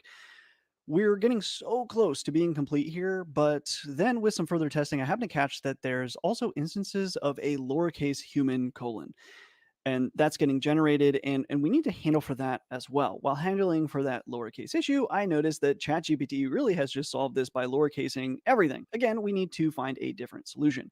After expressing this issue to ChatGPT, the problem is solved. After all this, it's time to make things look a little better, so I pass along my current HTML code and ask ChatGPT to help me style it. At this moment on Wall Street, the market is experiencing the most volatile trading in over a century. Market's down 1,000 points. I hear the exchange is a total mess. Are your orders being acknowledged? I hope so. I've got 4 people on hold. While other systems were stalling during one of the most volatile days, I've got confirmation. trading systems built on the InterSystems data platform The order's been acknowledged. kept brokers operating as usual. Chaos out there. Not so bad in here, though. For stability in an unpredictable world, look to InterSystems. Okay, this is at least a little better, but it's still not great yet. So we'll start tackling issues starting with the reset buttonception that's going on with a reset button in a button. Anyway, great, that's done. Next, I'll try to address the overall kind of layout, but the result winds up being a little goofy. The padding issue is fixed, but I don't really want this side-by-side solution. I suppose in some ways this could be kind of a cool structure, but that's not what I was going for. So I asked ChatGPT to stack these elements vertically, and again, that seems to have worked out. Even though this is just HTML and CSS, I just can't stress enough how kind of complicated this really is linguistically to then translate it to HTML code and actually achieve the result that I was asking for in such a simple way. And really all the steps that have been taken so far, it really is. I struggle to recognize how incredible this technology really is, that we're actually doing something like this, creating this app that, while it is kind of a basic simplistic-ish app, it's also a pretty complicated app that requires multiple disciplines coming together and just a general understanding not only of human language but also programming and tying all these things together. And it really does blow my mind. Anyways, the final major stylistic change that I'd like to make is to color the bot and human messages differently, like different colored chat bubbles. In contrast to what I was just saying, interestingly, this was actually somewhat challenging to do for ChatGPT. It is kind of comical what ChatGPT has a hard time with versus what it just like blows through easily. So despite this being what seems like it should be a simple task of coloring every other message a different color, since at least right now for every human input, you will have a bot response output. So it will always be 1 and 1. So every other could be colored. There's so many ways that this could get done. Despite the simplicity, this actually took quite a bit of back and forth to get working. Again, this would have been very fast if I wasn't having to wait on that ChatGPT arbitrary sequence output that is just like, I think probably just JavaScript that is just slowing it down. This wouldn't have been that long, but this did take quite a bit of time. I think to some extent this was due to me also having an outdated Jinja, but I still would have expected ChatGPT to maybe solve this problem in another way once it realizes it's running out of ideas for Jinja template logic, maybe use JavaScript or something like that. So anyway, we eventually did get this resolved, but this was pretty hard because initially we do get those chat bubbles, but they're not differently colored. But after a while, we do finally overcome the issue as well as make our way to what I would consider a minimal viable product that is ChatGPT at home, created with ChatGPT, or rather created by ChatGPT. Here's an example with the 125 million parameter model. This is a very, very small model. As you can see, the response time is quite fast and it feels pretty darn good. This model isn't even going to be remotely comparable to ChatGPT, but as you can see, it's actually somewhat decent, all things considered. This model isn't going to be coding for you. It's not going to be doing anything like what's shown in this video. But like I said before, we can actually just swap out the backend model now to something much, much larger. So for example, we can check out the 66 billion parameter model. And here's where things get a little tougher to run. Unfortunately, I don't have any A or H100 GPUs just lying around. So I'm actually running this on the Puget workstation with a terabyte of RAM. It will get the job done. It will just be slow. We would much prefer this to be running on the GPU, but I don't have 250 plus gigs of memory on my GPUs.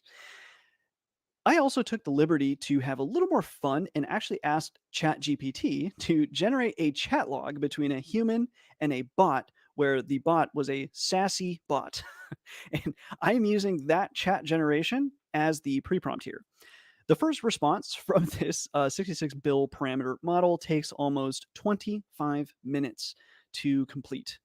That's quite a difference from the 125 million parameter model that felt very snappy, almost instantaneous. But this is often the case that the very first inference on a model that you just loaded onto either memory or your GPU, it does tend to take a lot longer. So let's go ahead and try another one. So the second and third responses are lightning fast at a whopping 2 minutes.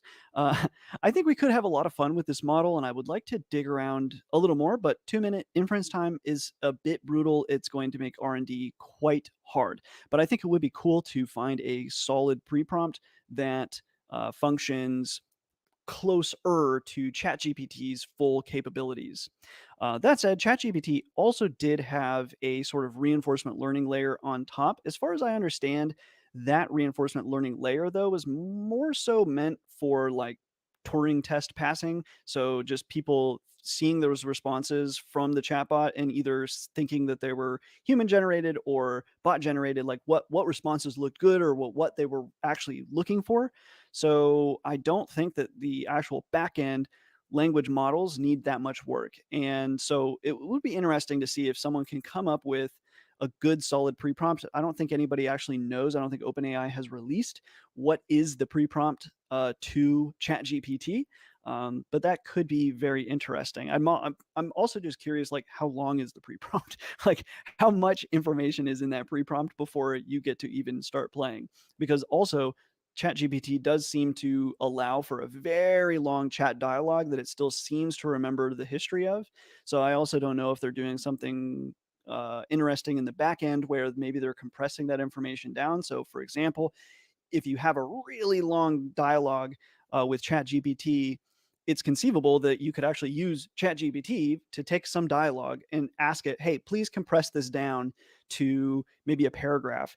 And then it compresses that down, and then that goes into the pre-prompt. So it's possible they're doing stuff like that. And again, with this app, there's no reason why we can't do the exact same thing with this application. So anyway, I will upload everything to GitHub if anybody wants to play around more with this. There are issues in the script. You can find them if you want. I'm not too worried about it being like a perfect app. If anything, I would encourage anyone who wants to keep building on it if they want, especially if you continue building on it with ChatGPT. I want to see how far this can go because I don't think it's done. I think that there's much more that ChatGPT could make of this. So anyways, I will put a link in the description to the GitHub for everything up to this point. And again, you can just like show like the Python code and or the HTML code and just say, here's my current code. Here's what I want to do next, and go from there. So anyway, I think a lot of cool software can be made with Copilot, but there's really nothing like this. And with Copilot, you really have to have that starting prompt. It has to be perfect for what you're trying to achieve. And if it at any point it gets lost or produces an error, it's impossible to overcome it with just Copilot. You must have a programmer kind of help overcome it. And I'm not trying to knock Copilot. I love Copilot. I use it every day, all the time.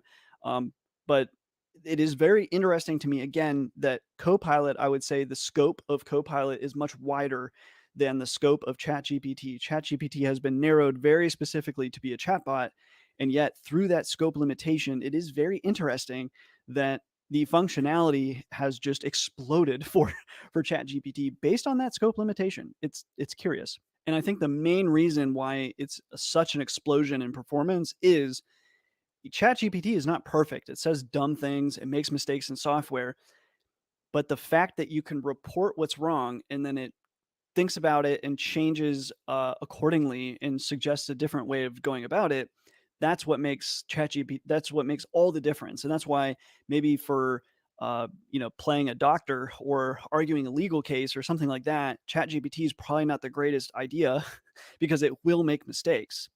But when it comes to something like software development, um, it's just unquestionably powerful that you can make pretty advanced software with little to no understanding of what you're doing, which is just that's just it's just incredible. If you're interested in learning more about neural networks and how they work, then check out nnfs.io. Otherwise, I will see you all in another video.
Hello and welcome to Flutter Forward. It's a really, really exciting day and thank you for tuning in. My name's John. I'm a developer relations engineer on the Flutter and Dart team. And my name is Kate Lovett. I'm a software engineer on the Flutter Framework team. And we have some guests from Google and from the community joining us today. Our first guests are Rodi and Taha. Would you like to introduce yourselves? Thank you for joining us. Yeah, thank you. Thank you. My name is Rodi. I am on the material design team as a developer relations engineer. I am Taha. I am one of the many Flutter contributors. So we're going to be answering your questions live. And if you have a question in the live chat, please leave it in the live chat. And should we get started with some questions? Yeah, I think so. We've certainly picked out some Material 3 ones to start off with, given the experts that we have with us. So where should we start, John? Yeah, we have a first question here. The question is, when is the right time to start investing in Material 3? How can we track the progress and roadmap? Good questions. So for the first part, the right time is now. So if you're building with Flutter and you haven't tried it already, make sure to go ahead and try the use Material 3 and set it to true inside your theme data. This will update any widgets that are supported and flip to the new color scheme that Material offers. And what about the second part? You can track the progress of the Material 3 in use Material 3 API documentation in the theme data. If you find we have missed any widget, you can file a bug report and link me if you want. Yes, Taha has actually personally migrated many of these widgets. And if you do go to the API documentation for use Material 3 in theme data, you'll see a full listing of all of the widgets that are supported. There are quite a few now. It actually might be harder to find ones that aren't, but we're certainly buttoning up those last few cases. Yeah, that's a great point. Flutter is an open source project, so if there's any issue, just file an issue and we can get to it.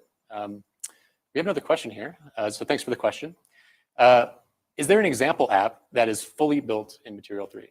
And yes, the answer is yes. So there's a couple different ones. There was a talk that just went live that is the Pesto app that we built using the Material Study.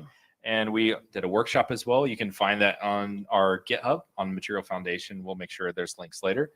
Also, there's an adaptive scaffold package, which is based a lot on the reply sample. And so these are both examples of a nice, fully integrated Material 3 app. Oh, that's fantastic. Everyone will have to definitely check that out.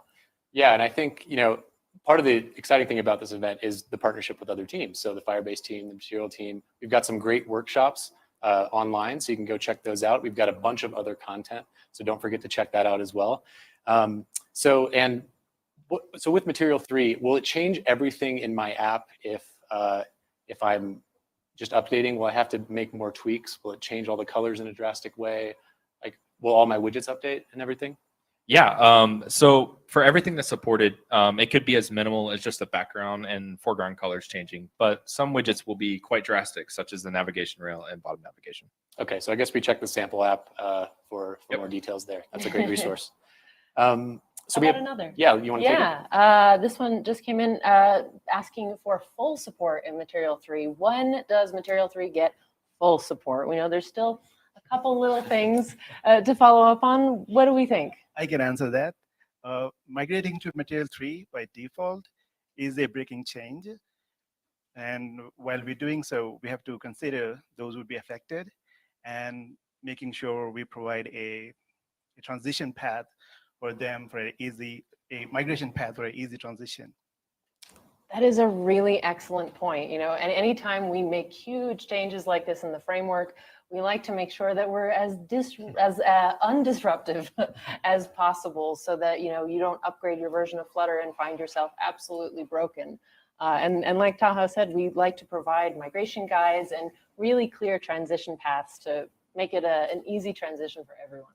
On top of that, I would like to add that you can replace some widget with Material 2 with Material 3 variants of them. Like bottom navigation bar is a Material 2 widget, but if you want to support your app with the Material 3 style widget, you can replace it with navigation bar. So this transition will require some migration path. And in the eventual future, we could have some sort of guide where we can suggest users to read what widgets replaced what, and what widgets you need to tweak to get the desired Material 3 effect. Excellent. Great, great. So we talked a lot about Material 3, but this question is actually about Material 2. So is there a plan to deprecate Material 2 support in Flutter? If so, what is the timeline? Most of the widgets have been migrated to Material 3 specifications. When there is a plan to migrate all the existing widgets, we are quite there yet. We are almost 100% in the library, and we have to make sure that we provide an easy path to migrate all the widgets. Yeah, and I think Dart supports this pretty well. Like there's the deprecated tag, which I'm sure we'll be using, and so you'll have a clear warning in your analyzer when something is deprecated and you're using it. In fact, you can already do this with typography. It'll show you if you're using the old M2 type scale, it'll migrate you to the new one if you use your analyzer. Yeah, and it's probably just a quick tip there. Right, right. As with most deprecations now, of course, we're not saying we've deprecated anything from Material 2 yet, but as with most deprecations, we do have the Dart Fix tool that is available as a quick fix in your IDE that can migrate things that your analyzer finds for you, like deprecations. Or you can use the command line tool to just bulk apply fixes to your whole code base without having to individually go and find them with that quick fix menu. So there's lots of support we like to provide when we make changes like this. And so we definitely will ensure that all of these are there, ready, and certainly well communicated and documented before we do that. But I think Material 3 by default may be the ultimate goal in the long run. Yes, definitely. Yeah. Cool. Well, this is a more general question. So where can I find materials to learn Flutter? Yeah, so one of the nice things about Flutter is it has a very extensive API documentation. But depending on your use case, you may find that there's code labs that are more your style. We have many examples that are in the samples repo and examples that you can download. So try to find out what you want to explore and learn and go for it. We have a material design channel. We have a Flutter dev channel, and there's a lot of content that's getting put out all the time for how to learn Flutter. Yeah, and I'm sure if one of our later guests, Puff, who will be joining us from the Firebase team, he would probably say Stack Overflow is a great resource. So there's a lot of great resources out there. I would also say, again, for this event, there's a lot of content dropping. So check the website for Flutter Forward for all of the new content. And certainly throughout the day, I'm sure more of it will be coming along as the day progresses. Yeah, so Taha, this question might be a good one for you because you're an open source contributor to Flutter. So how do I contribute to Flutter? First, read the Contributing to Flutter guide and browse the issues and pick an issue that you're comfortable fixing. If you're comfortable fixing an issue, you can write the test, file a PR, and go through the process of getting a review and landing a PR. And once you get used to the process and familiar with the amount of issues you can fix, what type of issues you can fix, it gets much easier and easier the more you do it. Taha is actually one of our most frequent contributors in the framework. We see a lot of him filing PRs all of the time. So, I mean, how did you get started? I was browsing issues, and I found this one issue where Flutter Doctor could not detect a new version of Android Studio. And I'm one of those people who is obsessed with green checks. Whenever I run Flutter Doctor, I expect everything to be green. So I just copied the error message and searched within the source code, and I found the source class, fixed the issue, and I wanted to write tests because I knew that reading the contribution guide, I needed a test to land this PR. So I read the existing test, and I found one easy test that is almost as the same, and I duplicated that and tweaked the version of Android Studio just to test the new version of Android Studio. And after it landed, I realized a lot of people would be having green check with Android Studio. And it was quite a satisfying experience for me. So I decided to continue contributing to the Flutter ecosystem. We really appreciate it too. And there's something that you mentioned that I think most folks end up asking us about when they do start contributing. Whenever you contribute to the Flutter framework, tests are something that are required for nearly every change we make in the framework. And you mentioned looking at existing tests as a wonderful guide in learning, how do I test this code? How do I actually write tests for the change that I'm making? And that is definitely a pro tip. Yeah, I can add a little more to that. whenever the new contributors start contributing, they've just fixed the issue. They don't think about writing the test. And I sometimes comment, like, can you please write a test for this PR? One of the easiest way to write a test for a PR is looking into existing tests. And if you get lost, if you don't find any relevant tests that are matching your fix, you can look into other contributors' work, what kind of test they are writing. And it will give you a lot of information to get started in the beginning when you're contributing to Flutter. And once you get started writing tests, it becomes a habit. And as you get more used to writing different kinds of tests, it will also improve you as a Flutter developer, and you get more discipline and write all kinds of tests. Sometimes you don't even need that many tests, but it's good to have. Oh yeah, and I'm also the same type of person. I love green check marks, and if you like green check marks, tests are a great way to get those. And I would also say, if you just want to file an issue, that's a valid way to contribute. I think filing issues, the team looks at those. It's great to comment on issues and explain, finding steps to reproduce. There's more than just contributing code, and helping other folks in the community. If you have a local developer community, I think is also a great way. Yeah, I have triaged like tons of issues in the Flutter repository, and a lot of people contribute with a workaround or a solution they have found on a Stack Overflow, and those are really helpful. Sometimes the issue is very critical to, like, very difficult to fix. It will require some breaking change, or the change is very complex to make. Those workarounds are super helpful for people who are stuck in their project and they want to get around this issue. And those are actual contributions as well. Like, contributing a solution is a contribution, a type of contribution you're doing. It's not just it just doesn't have to be just PRs. Yep, and I remember there was an integration test issue, and we were trying to figure it out, and eventually it just was a sample project. And so if you need a sample project and that gets people past it, that's a good place to start. So I think we have time for one more question, maybe, before we roll into the keynote. And this one is actually a really interesting point. I know we've talked a lot about Material 3, but before our experts go, is there an equivalent Material 3 widget for all of the Material 2 widgets? Is it a straight mapping? Yeah, so that's an interesting thing about Material 3 is not every widget will actually have a clean path forward. For most things, it'll be very straightforward. It'll match on both color and semantics, but sometimes the Material 3 offers this new perspective on, I can actually, for one place that I only had one type of button, I can actually now kind of de-emphasize as part of the UI, or I can now have more things to use. So yeah, it's definitely more about look at your design, see if there's any ways you can update it for Material 3, and you may find that there's new widgets you want to use instead. Oh yeah, I mean, absolutely. Many widgets have been updated. Some new widgets have been added. Actually, as part of the Flutter 3.7 release that went out yesterday evening for us, maybe in the morning where you are, there is a brand new Material 3 demo app that you can check out that has every single widget that's supported and links to API documentation. So definitely check it out. Great, yeah. So let's just continue focusing on that question for a bit. So this is a separate question, but is there an equivalent Material 3 widget for all the material? We already asked that. So I actually think we have to go, John. Okay, that's great. We don't want to run over the keynote for sure. It's so exciting, yeah. Yeah. So I hope you will all stick around with us. In just a few minutes, the keynote is about to start. So stay tuned, and we will see you after the keynote for more questions. Thanks for having us.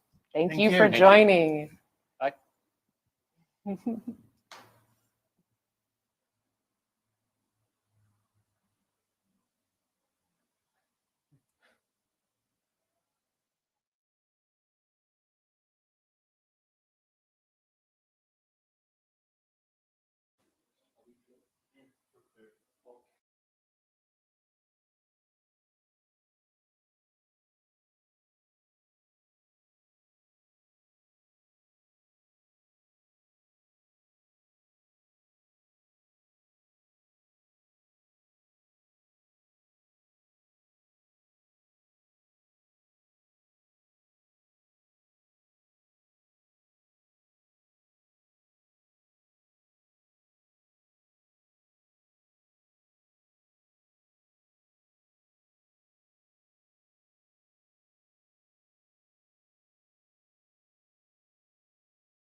I'm Jambo, and welcome everybody to the Flatter Forward keynote, coming to you from Nairobi, Kenya.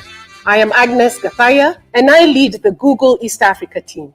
It is our great pleasure to host you all for Flatter Forward. This is an amazing milestone. Africa is home to hundreds of thousands of developers who are part of the global community of builders. To be able to host you and the global developer community represents Google's continued commitment to Africa. This follows on the opening of a Google Artificial Intelligence Research Center in Accra, Ghana in 2019, a commitment in 2021 by Google's CEO Sundar Pichai to invest $1 billion in Africa's digital transformation, and most recently, the opening of Google's first product development center right here in Nairobi in 2020. I am thrilled to hear from our speakers about how Flutter is helping to shape the future of software development. Thank you again for joining us, or as we say in Kenya, Karibu.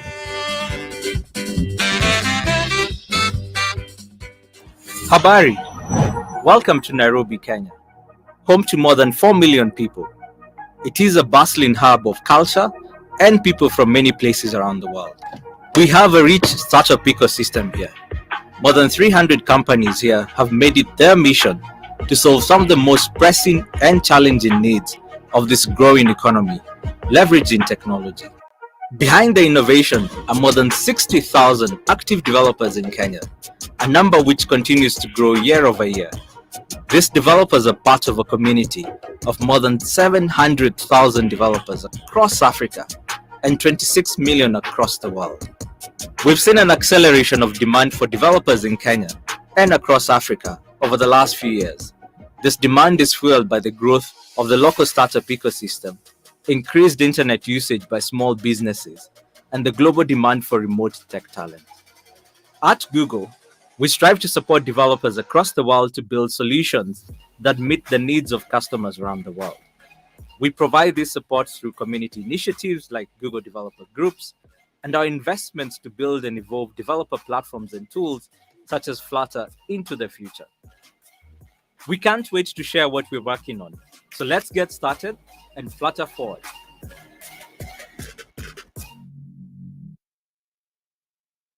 Please welcome to the stage Tim Sneath.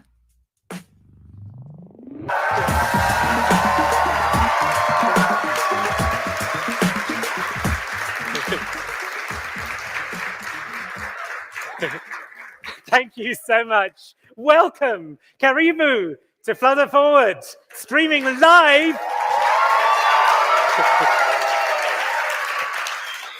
Streaming live from Nairobi, Kenya. We are just so thrilled to be able to bring you a Flutter event from this beautiful location. It's been a dream of mine for years to bring a Flutter event to Africa. And I'm so thrilled that we're here in Nairobi this week to share a little bit about Flutter's progress and to point at some of the things that we're working on over the coming months. We named this event Flutter Forward because we want to show where we're going. And we're better placed to talk about the tech of tomorrow than the place of tomorrow.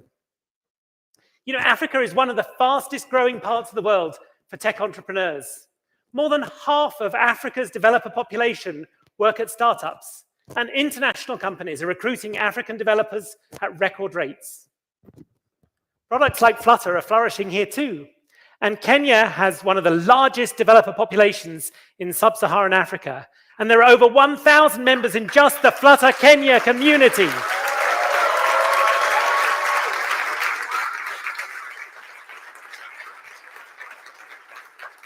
Okay, so over the next hour, we're going to cover Flutter's vision and its momentum to date. We're going to show you some fun examples of Flutter in action. We'll show you some tools that we think will help you be productive as a Flutter developer. And we're going to show you how we're going to invest in Flutter across web, mobile, and beyond for the future. So let's start by talking about our goals for Flutter.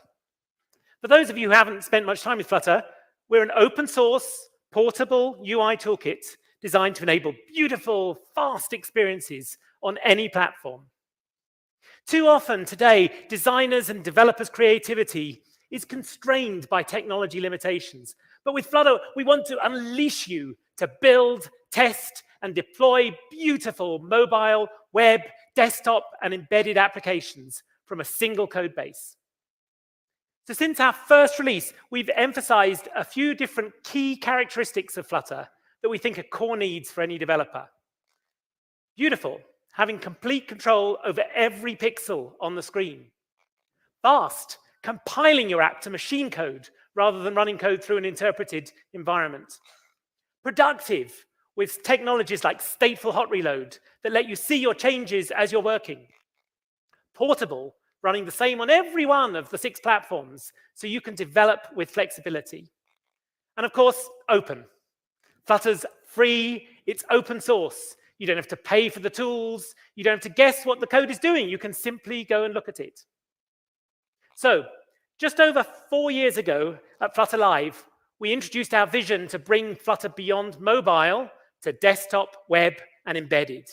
And last year, we completed that journey with desktop. So we now have production support for 6 platforms, Android and iOS on mobile, and then the web, Windows, macOS, Linux. And then on top of that, we support others building embedders. And lots of others have done so, including Samsung for Tizen, and Sony and Toyota for different kinds of embedded Linux. And of course, Flutter has grown tremendously over those years. Right now, over 5 million Flutter developers have experienced Flutter since Flutter 1.0. And over 700,000 apps have been launched to date using Flutter, from small apps from entrepreneurs to those with over 1 billion downloads. And as GitHub noted in their recent Octaverse, Flutter is one of the top 3 open source projects by contributors. So, thank you. So, let's talk about Flutter today, both the latest releases and the tools and the ecosystem that power them. Anda, why don't you come and tell us about them?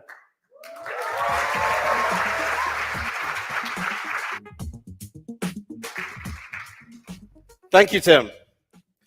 Now, are you ready to hit Flutter upgrade? All right. So I'm pleased to announce the availability of Flutter 3.7 and .2.19, our latest stable releases. I'm going to talk about a few things that examples of what's new in Flutter. So we've enhanced Material 3 support, as you've heard already. And this includes migration of widgets such as radio buttons, sliders, and badges to Material 3. We have adaptive layouts, which enables your app's UI to automatically scale to look great on various screen sizes. We've got menu bars and cascading context menus, which are fully customizable to your app's needs. We've made Impeller, which is the graphics rendering engine that we've been building, available now as a preview for you to use in iOS versions of your app.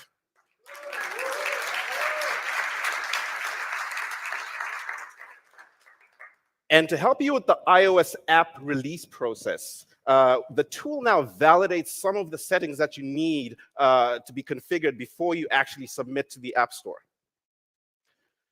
We've also made several updates to DevTools, the suite of performance and debugging tools for both Flutter and Dart. And this includes a complete redesign of the memory debugging tool, and we've added new features to analyze the memory usage of your app. We've only spent a short time talking about Flutter 3.7 and .2.19 today, because we've got a lot more to tell you about. So go to the post and read all about the details. Or you can read fast here.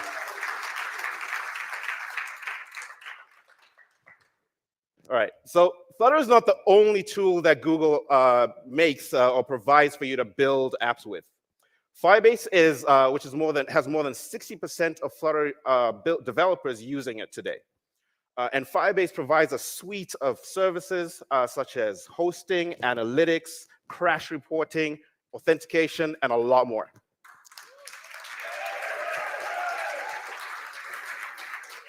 But you may be wondering, how hard is it to use Firebase in an app? So Eric, who I've been partnered with on building a new app, is going to show us what it's like to add authentication to a Flutter app with Firebase. Yep, we're going to do that right now. You talk through the app we're building, and I will get ready here. Okay, great. So we're going to switch to Eric's screen here, so no pressure. Yeah. So what Eric has on his screen here while he's setting up is it's an app that allows a user to browse and play from a selection of songs. But right now, as you can see, there's this login page, right? And something's happening behind that. And the reason is what we actually want to do here is add personalization to the app itself so that the user sees a personalized list. And at some future date, even want to add recommendations. So the first step is we want to allow users to log into this app with their Google account.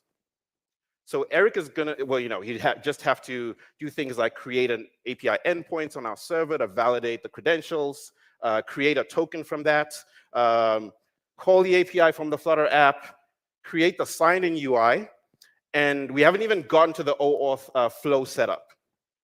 I mean, it's a lot of steps. And I'm sure you all know auth is hard, right? Yes. Yes. I mean, all of this is just the pre-work before we get to the core part of what we really want to build, which is the personalization for the sign-in user. And that's why we're going to, in the next few minutes, use Firebase to do that so that Eric can get back to working on what we're really excited about. Yeah, so let's get started.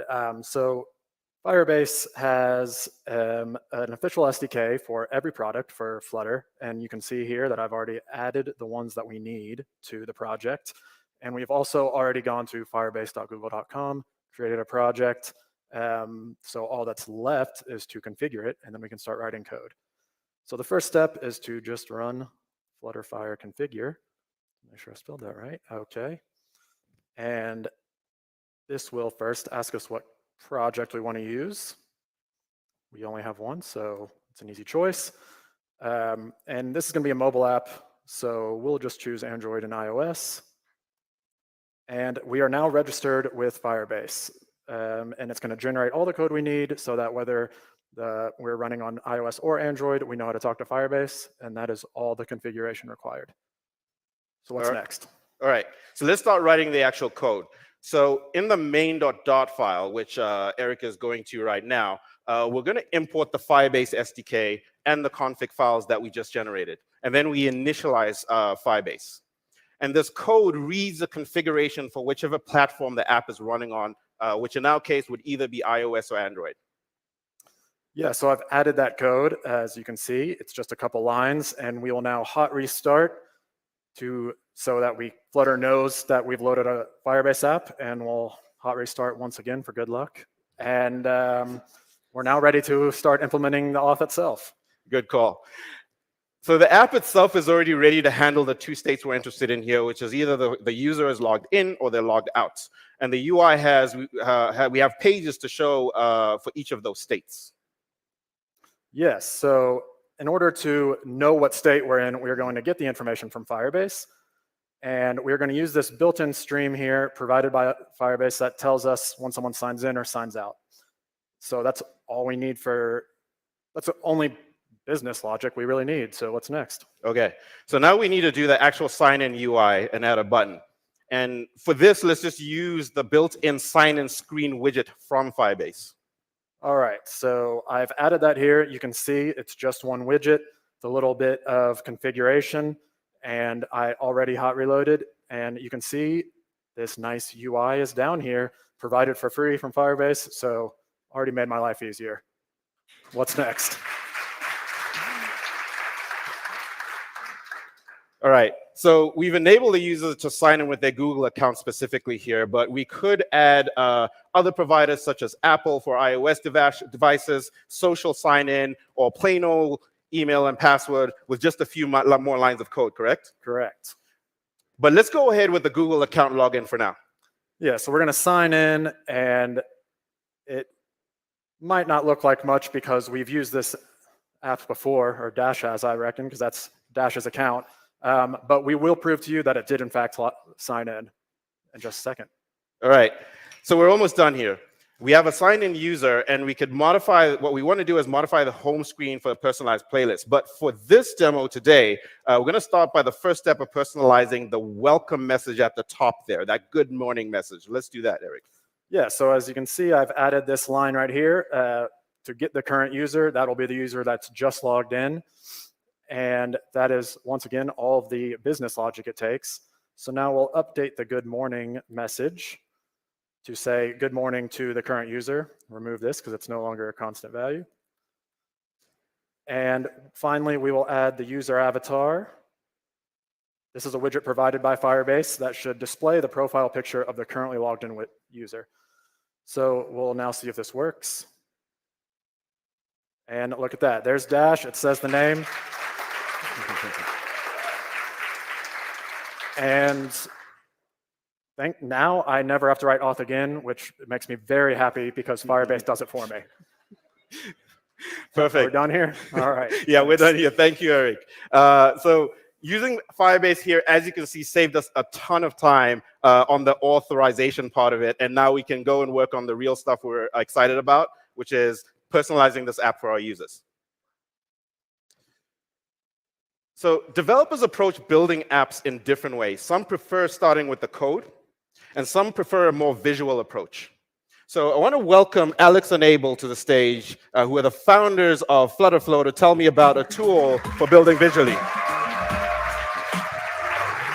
What up, Nairobi? How we feeling? Hi, I'm Alex. I'm Abel. And we're the co-founders of Flutterflow. We're so excited to be back at a Flutter event. And for me personally, I grew up just next door in Addis Ababa, Ethiopia. And to be presenting here at Flutter's conference live in Nairobi is so special. So huge thank you to the Flutter team for having us. I hope you're ready. We have some exciting stuff to show you. So with Flutterflow, what you see is what you code. Flutterflow is an online platform that helps you build and deploy Flutter apps faster than ever before. It comes pre-integrated with Firebase, Google Maps, RESTful APIs, and more. We'll show you what we mean. We're going to build a very simple 2-page application live using the NASA APIs, and Alex will explain what's going on as I build. All right. So we're going to get set up here. And as you can see, we've already built the UI for one of our pages. And you can see the layout over here on the left-hand side in the widget tree. But right now, this is just UI. And we want to connect this to some real live data. And that's going to come from the NASA Astronomy Picture of the Day API, which you can see we've already configured here, along with the NASA image search API. And we've also predefined some outputs from our API responses. So going back to the UI builder, the first thing we need to do is add a backend query to our page. And that's going to be an API call, and specifically from the NASA Picture of the Day API. Cool. So now all we need to do is set various widgets from our data in our response. So Abel is going to set the title, date, description, and background image on this page. And the cool thing about Flutterflow is that as we're making these changes, we're actually producing clean Flutter code, which you can always view or export. All right, so now we're just going to set the background image of this container. Right now it's an asset, but we're going to make it a network, and we'll make it come from the URL of the response. Sweet. That's it. So now we're down to check it out. So this is the current state of our app before our changes. And we're just going to hot restart here. And yeah, what we have here is a live Flutter debug session hosted in Flutterflow. So while it's loading here, quick fun fact, there are over 200 million lines of code exported to GitHub straight from Flutterflow. Yeah. And there you have it. All right, and there we have it. The pillars of creation. Cool. All right, so back in our UI builder, it's time to build our second page, which is going to be a search page using the NASA image search API. So we'll start by copying over the content of our first page and then just removing all the stuff that we don't really need. Next, we'll add a nifty little search bar from one of many pre-built Flutterflow templates. And let's actually add a little gradient here just for fun. Nice, nice. Okay, so next we'll add a stagger view, which is going to display our images from the API in a nice, cool layout.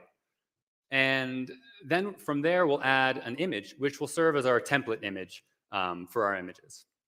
And we'll stylize this a little bit. And then we'll just add a quick little animation, a little fade in, just to you know, make it pop. There we go. Okay. So now we need to add a backend query to our staggered view. And this time it'll come from the NASA image search API. But this time we need to set a parameter, which is the search term. So in Flutterflow, you can set values from a variable. And in this case, we'll set the variable from the text field's value. In this case, this text field, what we've done here is actually configured it so that it updates the page on every time the user types, but with a 1-second delay, so it's not on every single keystroke. Next, Abel's going to generate the children of this staggered view dynamically from the image URL's response, which we can see here. And now we just need to set the image URL of this from its respective item in the results. Nice. Okay, so we're ready to check out our app. So we can go back here and hot restart. Cool. Another fun fact while this is loading. There have been over 5,000 apps deployed to the App Store and Play Store thanks to our integration with CodeMagic. So shout out to CodeMagic. Shout out to CodeMagic. All right, so ready to go to our search page. And let's search for something cool and visual, like a supernova. Okay. And there you have it. So just like that, we get to witness the second most powerful force of nature in the known universe, after my grandma. Okay, so back in the UI builder, you'll notice that our first page is actually just in English, right? But often we want to serve an international audience. So we'll go to our languages tab, and we'll add a few different languages. So we'll start with English, because that's what it's based in. But of course, we have to add Swahili. And Abel's going to add a few different languages as well. Okay, let's do one more. Yeah. All right. All right. So we'll set our base language, which was English, and then we'll hit the Google Translate button, which will use the Google Translate API to automatically translate all of the text within our application in just a few seconds. Hopefully just a few seconds. And so we can see our translations here, and obviously modify them to our liking later on. So now back in the UI builder, let's see what it looks like in some different languages. Hey, let's try Hindi here. We got Hindi. There it is. Let's try Swahili. And then, yeah, we can see it in Arabic as well. And you'll notice that we use Flutter's built-in capabilities to render this app in the appropriate way for a right-to-left language. Cool.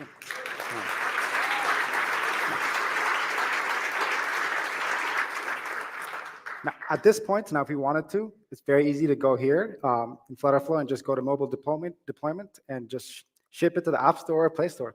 Straight from here or by publish. So that's our demo.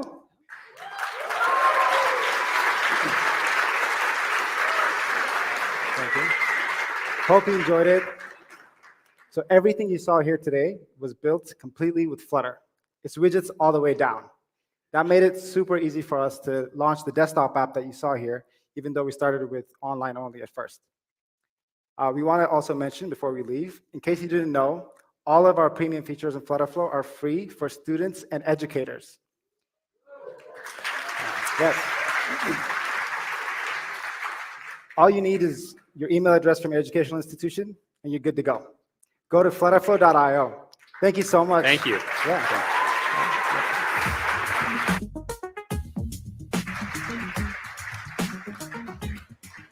All right. So as a designer, you're probably using tools like Figma to build detailed mock-ups of your app and its UI functionality. But sometimes translating that vision to code takes multiple iterations and back and forth with your development team, which is really tedious to tweak things and get it just right. To help solve this, there are various packages that exist today on pub.dev that essentially create a library of your app's UI pieces. Let's focus on one of these today, Widgetbook.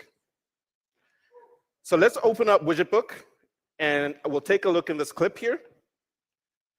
On the left-hand side, we can see all the different components of the app. Clicking on one of them, you can adjust what it looks like and see what it looks like in the middle view here. And on the right, you have all these settings that you can see how it looks. In this case, you can play with the theme right now. You can go on and change your locale and so many other things. And this is great to test things out and make sure everything is working as planned. But with Widgetbook Cloud, we can go a step further. So by integrating with CI/CD tools and giving designers a complete platform to review changes. Now, as a developer, I'll create a commit to update the app. And with a GitHub action, Widgetbook will automatically create an updated, hosted library. As a developer, you can then send that link over to the designer for review. All right, now I've got the link as a designer. And I'm going to click on it, as you can see here. And in this next view of Widgetbook, you can open up the link. And you can see even better, we've now got with Widgetbook's new Figma integration, you have the design on the left, and you have the new implementation on the right. And as before, you can use the same set of knobs and features to look at the app and comment, or in this case, we accept it.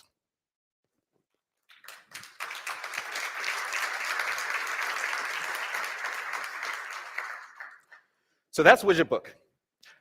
There's lots more to talk about and see about it, so you can check it out at widgetbook.io. Now, you might be wondering what apps can be built with Flutter and all the tools, some of which we talked about today. So let's hear how Flutter has helped the PUBG mobile team to build a key part of their player experience.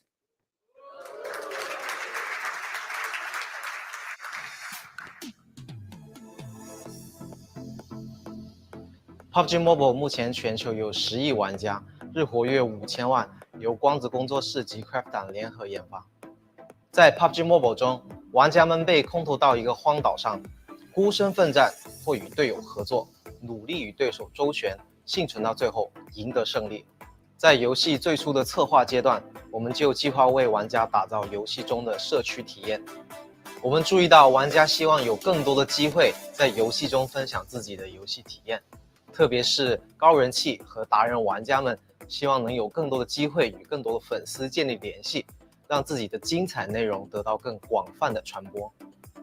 我们是比较小的团队，所以我们一直致力于寻找任何可以提高效率的新技术。2020年下半年，我们在为游戏新模块寻找解决方案时，就开始探索新的跨平台框架了，因为我们需要高效地覆盖安卓和 iOS 平台。我们测试了很多解决方案，都存在这样那样的性质，但这些性质在 Flutter 中则不存在。例如，即使我们引入复杂的业务逻辑后 ，Flutter 的性能表现一样十分优秀，达到了我们认为投产所需的水平。另外，由于我们在 Java、Kotlin、Objective-C 方面有着坚实的基础，让大词语言的学习成本很低。因此，在我们通过概念验证阶段之后，便决定在新模块中使用 Flutter。另一个打动我们的是 ，Flutter 可以很好的和现有的游戏进行整合，基本上照着官方文档说明操作就行，用不了多少时间。自从采用 Flutter 之后，我们发现可以将前端的工作量减少80%，工作量的大幅降低，得益于使用 Flutter 之后，我们只需要写一次代码就好，这样我们就不用为2个不同的平台写2次相同的功能。单一的代码库有助于保证安卓和 iOS 平台之间逻辑的一致性。游戏中的社区模块一直很受用户欢迎。我们的统计数据表明，每月有近1000万玩家使用游戏中的社区模块，分享自己的屏幕录像等内容。我们认为 Flutter 是首个真正的移动跨平台框架，它能为开发者节省大量的编程时间，同时也为公司降低成本。我们十分愿意在未来的新场景、新用例中使用 Flutter。PUBG Mobile 将继续精雕细琢，尽力的为玩家们带来更好的服务和游戏体验。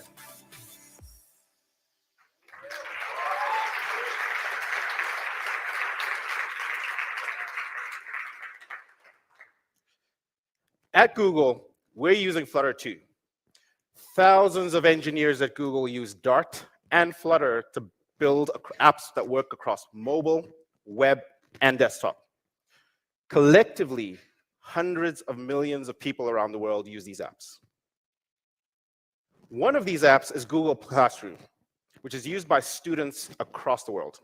So let's hear from Sophie and Kenichi from that team about how Flutter has helped their team. Google Classroom brings learning tools together in a central destination and empowers teaching and learning from anywhere. Classroom saw exponential growth in 2020 due to the COVID-19 pandemic, increasing from 40 million to more than 150 million students, teachers, and learning educators around the world, using it across Android, iOS, and the web. This led to an increasingly diverse user base, with mobile becoming an even more important platform. In the past, developing mobile features for Classroom required a lot of overhead to maintain consistency between platforms. The high volume of code also resulted in high tech debt and low code health. After learning how the GPay team was able to increase velocity with Flutter, we decided to use it for Classroom. And we're so glad we did, as moving to Flutter has fixed a lot of our issues on mobile. We're now sharing 98% of our mobile code, so we no longer have to prioritize one platform over another. We can also share complex business logic between operating systems. With Flutter, we reduced the code size by 66% for the same functionality. This means less bugs unique to each platform and less tech debt in the future. And using Hot Reload reduced incremental build time from minutes to seconds, allowing us to save an entire week of work per engineer per quarter. All of this makes our team more productive and creates a better user experience for our users. At Classroom, we create tools that are simple to use and can be adjusted to fit students' unique learning styles. A new feature we recently launched on the web, Practice Sets, enables teachers to use their existing teaching content to create interactive assignments. Practice Sets give students real-time feedback, instant validation when they get an answer correct, and in-the-moment support when they need it.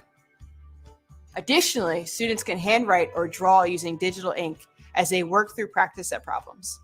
Developing deep integration with the digital stylus modality in the browser required us to leverage a WebGL-based graphics canvas to represent ink strokes and build custom infrastructure to unlock capabilities that we needed to make the feature feasible. Flutter so beautifully solved aspects we found challenging, like Skia Canvas Kit, widgets, accessibility, and animations, to name but a few. Practice sets are now in beta, and we received tons of positive feedback from engaged and excited educators. Our tools work together to transform teaching and learning so every student and educator can pursue their personal potential. We're so excited to develop more features for Classroom that save teachers time and create enriching learning experiences for students.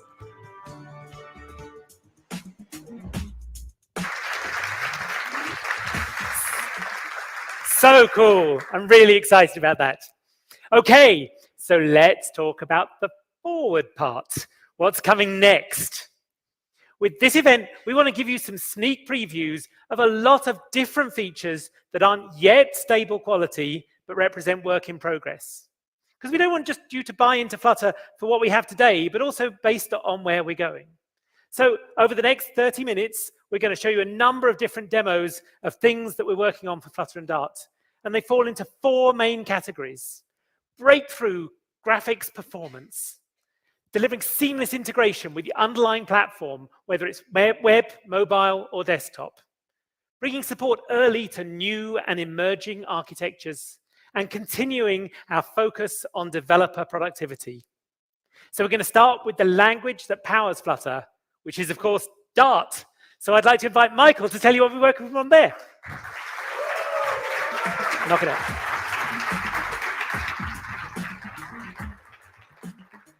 Thanks, Tim. Our vision for Dart is to enable you to create the highest quality apps with leading productivity on any platform your customers care about. Enter just that, I am happy to announce Dart 3 Alpha.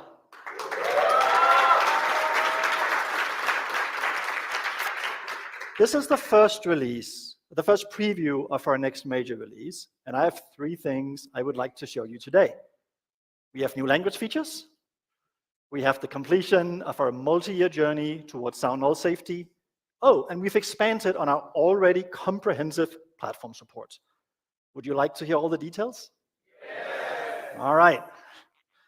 I will start with records and patterns. These are large new language features focused on making the Dart language more expressive and better suited for working with structured data. But in ftalk, let's look at some codes. Here is a Dart2 function that takes a place and returns a location. Currently, to return both latitude and longitude, we put both values into a list. That means over here on the caller side, we need to read out the latitude and longitude manually using positional access. Let's hope we don't get those pesky indexes wrong. To work around that, we could also define a new location class.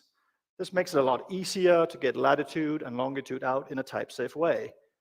But it's really verbose to have to name and define some class just to bundle up 2 integers. To solve this, Dart3 adds a new type of built-in collection called records. As you can see, a record looks sort of like a list row, but you can use it in code with parentheses instead of the square brackets.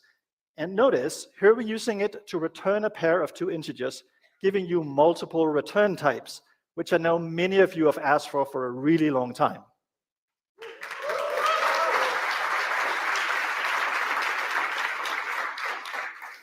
All right, over on the caller side, we now get back the pair of integers. And to read out both the latitude and longitude, we now again use positional access. I personally really like the syntax for defining the record up here on our getLocation function. But let's see if we can get away from the positional access when we read out the elements. And to do that, we're adding patterns and pattern matching.